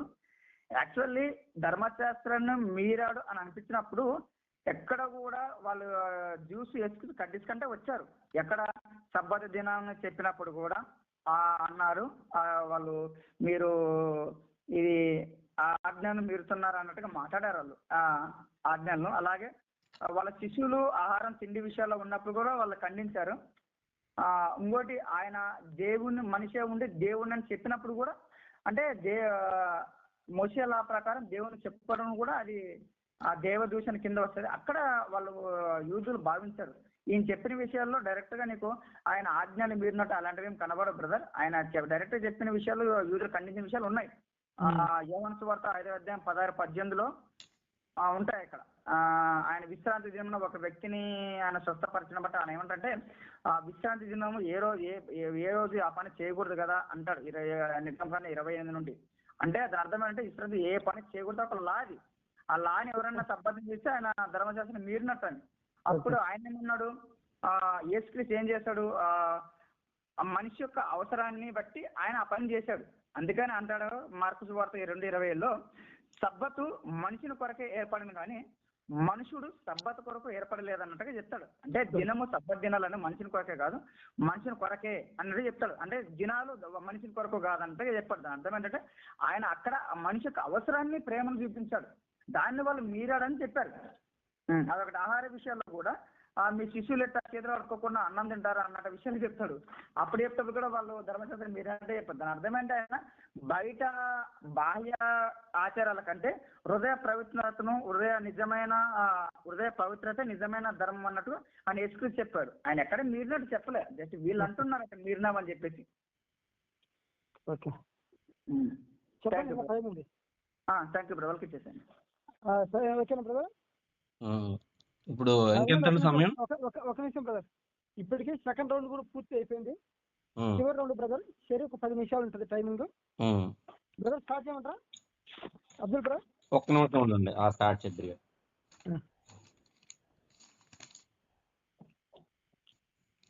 స్టార్ట్ చేస్తారా? స్టార్ట్ చేస్తాను బ్రదర్. స్టార్ట్ చేయండి అబ్దుల్ బ్రదర్, మీరు చెప్పండి. బ్రదర్ మాట్లాడుతూ టెట్రాగ్రామటన్ వర్డ్స్ అంటే నాకు నవ్వు వచ్చింది. YHWH అనేది ఇంగ్లీష్ పదాలు బ్రదర్, గ్రీక్ పదాలు కానీ లేకపోతే నాకేంటంటే ఉన్నది నవ్వడం నాకు సహజంగా వచ్చినటువంటి. YHWH అంటే ఇంగ్లీష్ పదాలు. అసలు మీరు అది 50 అనేది కూడా అది కరెక్ట్ పదం కాదు. ఇప్పుడు యూదులు పలుకుతున్న పదం బిబ్లికల్ గా వాళ్ళ దగ్గర ఉన్నటువంటి ఆర్థోడాక్స్ ఏదైతే హెబ్రూ బైబిల్ ఉందో అది చదివితే మీకు అర్థమవుతుంది. అంటే ఇప్పుడు యెహోవా అనే పేరు కూడా పిలవట్లా, చాలా రోజుల నుంచి పిలవడం. వాళ్ళు దేవుని పేరునే మర్చిపోయారు. వాళ్ళు ఆ విషయం తెలియదు. మా దగ్గర పేరుంది, మా దగ్గర పేరుంది. ఇప్పుడు బ్రదర్ నేనేం అడుగుతున్నానంటే, తరతరములకు నా నామం ఇదే అనేటువంటిది యెహోవా చెబితే, ఈయనంటాడు ఇందులో లేదు అందులో లేదు అంటారేంటి? గ్రీకులో ఉండదంటే, అసలు గ్రీకులో లేదనుకోండి, తెలుగులో ఉండాలిగా. ఇప్పుడు తరతరములకు ఉండే నామం ఏంటి? యెహోవా నామం కదా. అసలు యేసుక్రీస్తు ఏ నామాన్ని ప్రకటిస్తున్నాడు? అంటే కురియోసు తియోసు నామాన్ని ప్రకటిస్తున్నాడా? అంటే తండ్రి అంటే పేరు అంటున్నాడు యేసుక్రీస్తు. బ్రదర్ మళ్ళీ వచ్చేమంటున్నాడంటే కురియోసు తియోస్ అని ఉంటది న్యూ టెస్ట్మెంట్ లోని, ఇది గ్రీకు భాషలో రాయబడింది కాబట్టి అంటున్నాడు. అంటే భాషకి వెళ్తే మారిపోతుందా? అంటే దేవుని పేరుని మార్చుకుంటూ పోతారా? అసలు తండ్రి అంటేనే ఆ, తండ్రి అంటేనే పేరు అని చెప్తున్నాడు యేసయ్య ఇక్కడ. అసలు ఆయన ఏం చెప్తున్నాడు? అసలు కాంట్రవర్సీ అయిపోతున్నాడు, కాంట్రడిక్ట్ అయిపోతున్నాడు ఆయన. అసలు ఆయన చెప్పే మాటకి అసలు తండ్రి అంటే పేరంటే నవ్వుతారండి. అసలు దాని గురించి నీ నామం బయలుపరిచింది అంటే నామాన్ని నాకు బయలుపరిచాను అంటున్నాడు. ఆ బయలుపరిచిన నామాన్ని బ్రదర్ పిలుపు గారిని చెప్పమంటే చెప్పట్లేదే, చూపించట్లేదు బైబిల్ నుంచి. యూదులు చూస్తారు. యూదులు ఎవరిని చూస్తారు? అనుజయ సమరయుల్ని. సమరయులు ఆవిడ వచ్చి నా కూతురికి ఇలా ఇలా ఉందయ్యా, అనారోగ్యంగా ఉందంటే పిల్లలకు వేయటం మానేసి కుక్క పిల్లలకి వేస్తున్నాడు. అంటే అన్యుల్ని ఎంత హీనంగా చూశారు యేసుక్రీస్తు వారు అక్కడ. కుక్క పిల్లలా, కుక్కలా? యేసుక్రీస్తు వారే అన్నారు. అది స్టేట్మెంట్ యేసుక్రీస్తు వారు అన్నాడు. మళ్ళీ బ్రదర్ మాట్లాడుతూ వైద్యుడు లేకపోతే రోగులు అన్నారు. అంటే వైద్యుడు రోగులు కలిసి తాగేస్తారా? కలిసి తినేస్తారా? ఏమండే, ఎక్కడైనా ఉందా ఇది? ఏ హాస్పిటల్ అని జరుగుద్దా? వైద్యుడికి ఇచ్చి వైద్యుడు తన తీసుకునే ఆహారాన్ని సపరేట్గా తీసుకుంటూ వారితో సపరేట్గా ఉంటూ వారికి ఇస్తాడు. ఒక బోధకుడు మీరు చెప్పేది మీరు ఇచ్చేదాన్ని కొద్దిగా చూసుకోండి. ఓకే, ఇది ఇలా ఉంటే యేసుక్రీస్తు వారు మళ్ళీ స్టేట్మెంట్ ఇస్తున్నారండి. ఆ స్టేట్మెంట్ మీరు చూడండి. యేసుక్రీస్తు వారు దేవుడు అది ఇది అది ఇది అని ఎత్తున్నాడు. ఆయన బ్రదర్ ఫిలిప్ గారు కాస్త అంతా చూసుకుని చెప్పమనండి. మార్కు సువార్త 10:18 యేసు నన్ను సత్పురుషుడని ఎలా చెప్పుచున్నావు? దేవుడు ఒక్కడే గాని మరి ఎవడునూ లేడు. మళ్ళీ ఇక్కడ ఆయన దేవుడు అనే చెప్తున్నాడు. దేవుని పేరు చెప్పాలి ఇక్కడ. నేను మొదటి నుంచి అదే చెప్పాను. ఆయన ఏమై ఉన్నాడు, ఆయన అస్తిత్వం గురించి చెప్పుకుని వచ్చేటప్పుడు దేవుని పేరుని చెప్పుకుంటూ రావాలి. ఇప్పుడు కురియోస్ తియోస్ అని పేరు చెప్పుకుంటూ వస్తారు ఇలాగా. అసలు తండ్రి ఆయన మత్తయి సువార్తలో రాయబడింది ఏంటంటే 23:9 భూమి మీద తండ్రి అని ఎవరికి పేరు పెట్టవద్దు అన్నాడు. అసలు తండ్రి అంటే పేరేంటండి? అసలు బుర్రున్నవాడు ఎవడైనా ఇలా చేస్తాడు? అసలు ఆ మాట అంటాడా? ఇలా అనొద్దు అలా అనొద్దు అంటున్నాడు బ్రదరు. దేవుడు అంటే తన సొంత కుమారుని అంటే పాప శరీరాఘాతంతో పంపాడట. అదేంటిది? పౌలు గారు ఏం మాట్లాడుతున్నాడు? పౌలు గారు మాట్లాడిన మాటలో ఒక విషయం చెప్తాను, మీరు వినండి. కొరింథీయులకు రాసిన పత్రిక మొదటి కొరింథీయులకు రాసిన పత్రిక 1:25 అనుకుంటండి. అది అంటాడు దేవుని వెర్రితనం అంట మనుషుల వెర్రితనం కంటే గొప్పదంట. ఏంటది? దేవుని బలహీనత అంటే మనుషుల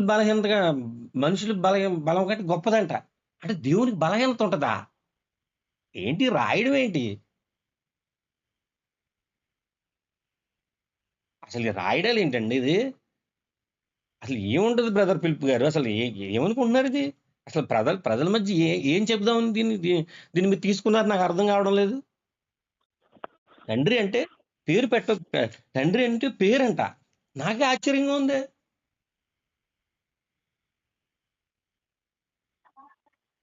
కొన్ని దేవుని పేరు నీ నామం నేను ప్రత్యక్షపరిచితాను అంటున్నాడు. ఏం ప్రత్యక్షపరిచాడు? అందు గురించే చెప్తున్నాడు. మీకాలో ఉన్నటువంటి ఆ లేఖనం ఏదైతే ఉందో అది చక్కగా ప్రస్ఫుటంగా మనకు సరిపోతుంది యేసుక్రీస్తు వారికి.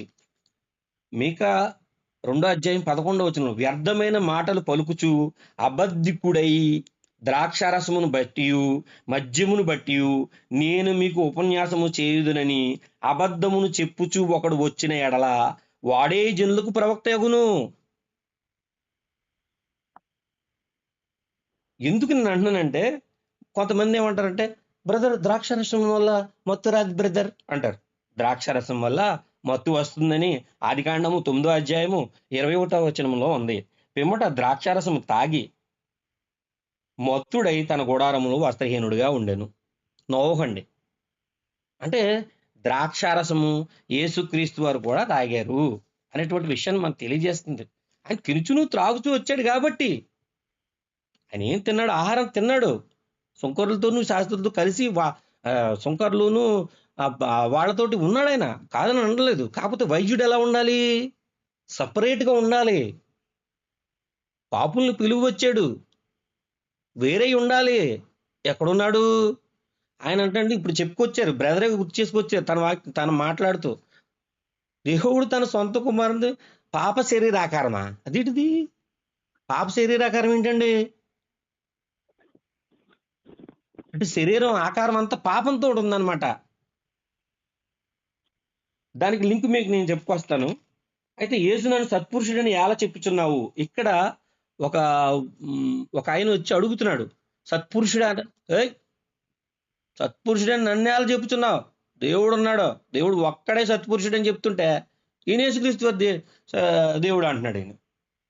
ఆయన స్టేట్మెంట్ నేను కొట్టేస్తున్నారు బ్రదర్ ఫిలిప్ గారు. ఇప్పుడు ఆయన చెప్పారు కదండి, ఆయన దానికి నేను వస్తున్నానండి. గలతీ యేసుక్రీస్తు వారు ఏమై ఉన్నారు? శాపగ్రస్తుడై ఉన్నాడని చెప్తుందండి బైబిల్. గలతీ 3:14 ఇందు గూర్చి మ్రాని మీద వేలాడిన ప్రతివాడును శాపగ్రస్తుడని వ్రాయబడి ఉన్నది. ఓకే అండి. 1 కొరింథీ 12:3 దేవుని గురించి మాట్లాడేవాడు ఎవడు యేసు శాపగ్రస్తుడని చెప్పడని. ఇది ఎవరు రాశారు? గలతీ పౌలు గారు రాశారు. 1 కొరింథీ పౌలు గారి ద్వారా వచ్చింది. ఈయన చెప్తున్నాడు యేసుక్రీస్తు శాపగ్రస్తుడని. తర్వాత ధర్మశాస్త్రంలోకి వెళ్తే మరణ శిక్షకు తగిన పాపం ఒకటి చేయగా అతనిని చంపి మ్రాని మీద వేలాడదీయవలెను. అసలు మరణకరమైన శిక్ష ఏం చేశాడు యేసుక్రీస్తు వారు? అసలు మరణకరమైన పాపం ధర్మశాస్త్ర ప్రకారంగా ఆయన ధర్మశాస్త్రం మీరాడు కాబట్టి అది వచ్చింది. నేను చెప్పేది అదండి. అసలు చంపి మ్రాని మీద వేలాడదీయాలని లేఖనంలో ఉంటే పౌలు గారు ఆ లేఖనాన్ని కోట్ చేసుకొచ్చి చంపిన తర్వాత వేలాడదీయాలంటే మాను మీద వేలాడదీయాలని చెప్పని రాసుకొస్తున్నాడు. చూసారా లేఖనాలను ఎంత వక్రీకరించినారు ధర్మశాస్త్రాన్ని ఈయన పౌలు గారు. యేసువారి గురించి అంత వక్రీకరణ ఏంటి బ్రదర్ ఇది? అయితే యేసువారు శోధింపబడ్డాడు సాతాను తోటి. అసలు ఆ దాని గురించి మాట్లాడుకుంటే అసలు చాలా అది ఆయన లూకాసు వార్త 4:13 అపవాది ప్రతి శోధనను ముగించి కొంతకాలం ఆయనని విడిచిపెట్టెను. కొంతకాలం మాత్రమే ఆయన విడిచిపెట్టింది. కింద ఇంగ్లీష్లో ఏమంటో తెలుసా అంటే సీజన్, ఒక్క సీజన్ మాత్రం విడిచిపెట్టింది. బ్రదర్ మీకు 1 minute క్లోజ్ చేయండి. అదండి. ఓకేనా మిత్రమా? మీరు అసలు సత్పురుషుడు నన్ను ఎలా చెప్పుచున్నావు అనేటువంటి విషయాన్ని యేసుక్రీస్తు వారు ఏమంటున్నారు? దేవుడు ఒక్కడే సత్పురుషుడు. ఎందుకంటే సత్పురుష అనేటువంటి గుణాలు దేవునికి ఒక్కడికే ఉంటాయి. ఓకేనా మిత్రమా?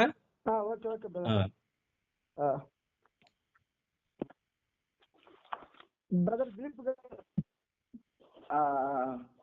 సరైన గ్రౌండ్ లో మీ వాదన వినిపించండి బ్రదర్. బ్రదర్ చెప్పేటప్పుడు 50 అనే పదం ఇంగ్లీష్ వాడి మీరు వివరణ ఇచ్చే మీ టైం స్టార్ట్ చేసేయండి. స్టార్ట్ చేశాను. మీరు చెప్పండి. టైం స్టార్ట్ చేశానులే, మీరు సైలెంట్ గా ఉండండి. చెప్పండి ఫిలిప్ గారు.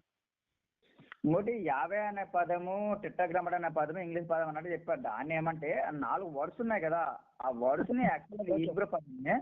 దాన్ని వాళ్ళకు యూదులు అనేది పలకరు. దాని ప్లేస్ లో వాళ్ళు పలికే పదం ఏమంటే అడోనై అనే పదం, అంటే ప్రభువు అన్నట్టుగా పలుకుతారు. అదే విధంగా జనరల్ గా వాళ్ళు ప్రార్థన చేసుకునేటప్పుడు కానీ ప్రేయర్ చేసుకునేటప్పుడు కానీ యూదులు పలికే జనరల్ నామం ఏంటంటే ఆత్మ అని పడతారు. సో తండ్రి నామం యెహోవాకు అసలు ఒరిజినల్ నేమ్ మనకు ఉన్నవారని చెప్తే యెహోవా నామం అనే ఉంటది. ఓల్డ్ టెస్ట్మెంట్ అంతా కూడా యెహోవా నామం అనే ఉంటది. ఆ నామం అనేది మనకు న్యూ టెస్ట్మెంట్ లో కనపడదు. ఎందుకు కనపడదు అంటే ఆ వర్డ్స్ లేవు గ్రీకులో. అందుకనే మీరు సెప్టుజెంట్ చూసినప్పుడు సెప్టుజెంట్ ఓల్డ్ టెస్ట్మెంట్ చూడండి, యెహోవా అని ఎక్కడెక్కడ ఉంటారో అక్కడ మాక్సిమం గ్రీక్ టెస్ట్మెంట్ లో ప్రభు అనే వాడు ఎక్కువగా వాడతాడు. ప్రభు అనే వాడు ఎక్కువగా వాడతాడు. ప్రభువు అంటే దేవుడు అనే అర్థం కింద వస్తుంది. సో దేనికి కారణం అవార్డు వాడతాడంటే ఆ పదాలు లేవు కాబట్టి గ్రీకులో. ఇంకోటి ధర్మశాస్త్రం మీరాడు ఎక్కడ మీరాడు? ఎక్కడైతే యేసుక్రీస్తు మీరాడని వాళ్ళు అంటున్నారో అక్కడ ఆయన మంచి చేశాడు, ఎక్కడ ఆయన మీరలేదు. వాళ్ళు ఏది అక్కడ ఒక సబ్బర్జనం మనిషిని స్వస్థపరిచినప్పుడు అదే ఆయన మీరినట్లేదే. ఆయన ఏం చేశాడు? మనిషి యొక్క అవసరతను గుర్తించి చెప్పాడు కదా ఏమని, సబ్బత్ అది మనిషి దినం కొరకే కానీ ఆ మనిషి అనేది సబ్బత్ కొరకు కాదని కూడా కంక్లూజన్ ఇచ్చాడు కదా దాంట్లో. అదొకటి. అక్కడ వాళ్ళు అన్నారు మీరినట్టు. రెండోది ఏమంటే మీ శిష్యులు చీడలు కడుక్కోకుండా తింటున్నారు అన్నారు.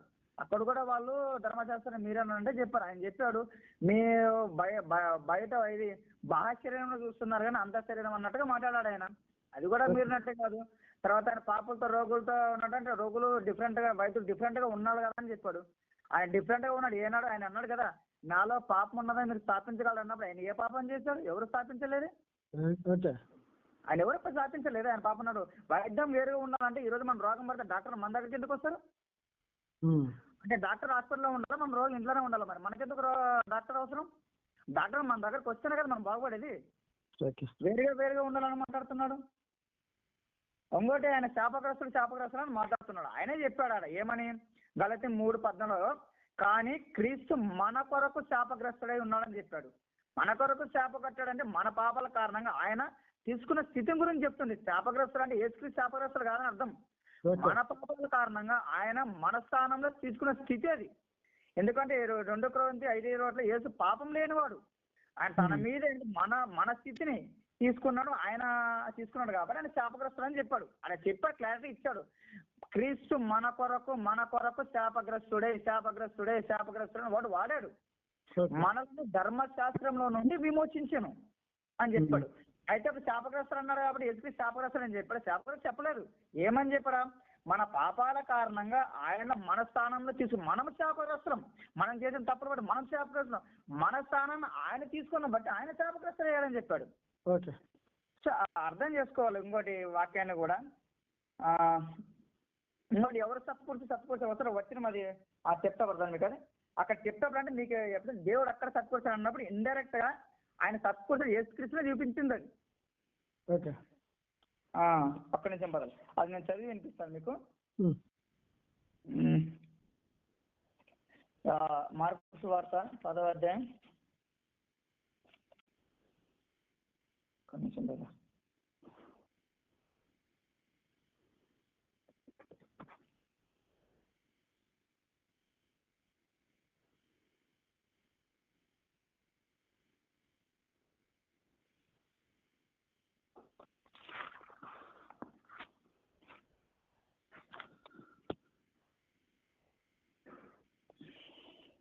సత్పురుషుడు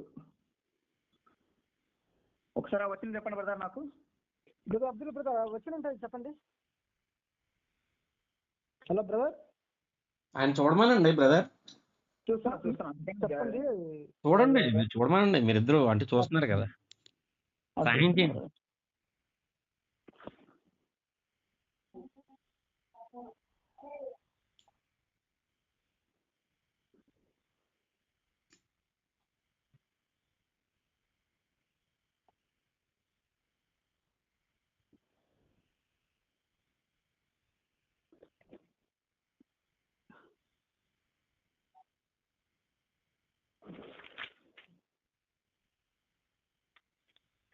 మీరు పదార్థం చెప్పారు కూడా, అందుకే చూస్తున్నా పదార్థం ఎక్కడ ఉంది.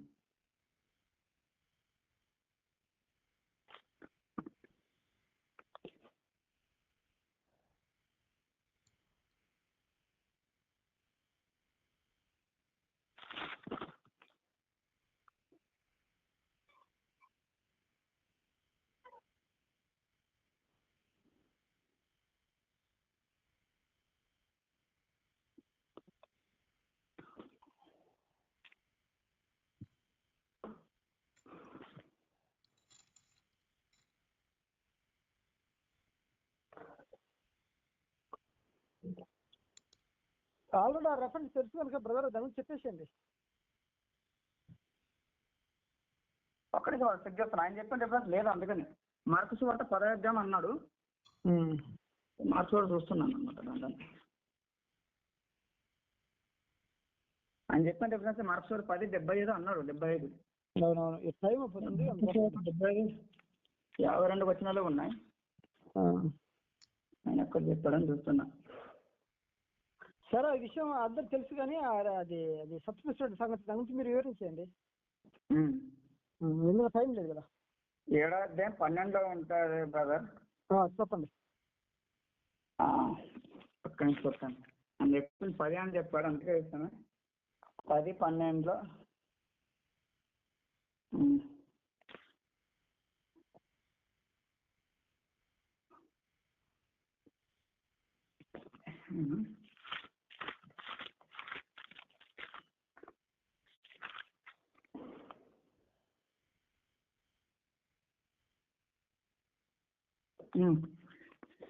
రిఫరెన్స్ చూస్తారు కదా.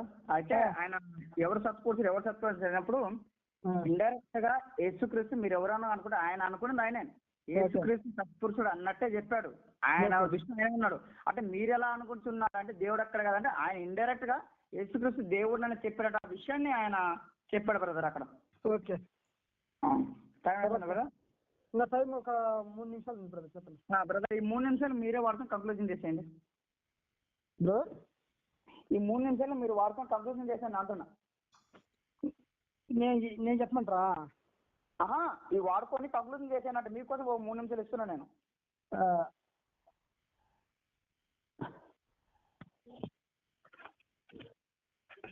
సరే, నేను కొన్ని విషయాలు మాట్లాడతా బ్రదర్. నేనేమంటున్నా అంటే బైబిల్ వెలుగులో యేసు ఏమైనాడు అనే దాని మీద నేనేమంటున్నా అంటే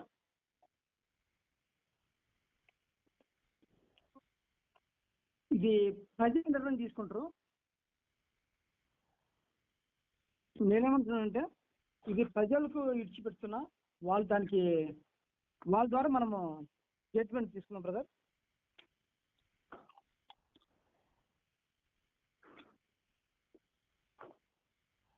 ఓకే బ్రదర్. నేను లైన్ లో ఉన్నాను బ్రదర్. ప్రజలు నిర్ణయం తీసుకుంటారు, వాళ్ళ ద్వారా మనం తీసుకున్న జడ్జిమెంట్. మార్కు 10:18 అండి. Mark 10:18 brother. మార్కు 10:18 ఉంటుంది బ్రదర్. చూస్తున్నా బాగానే చూస్తున్నా.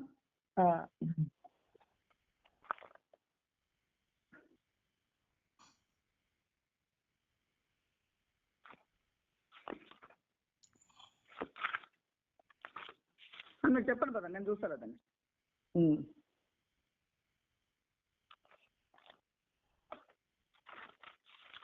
ఇది బైబిల్ వాక్యానుసారంగా ఫిలిప్ బ్రదర్దే నాకు కరెక్ట్ అనిపిస్తుంది బ్రదర్ ఈ విషయంలో.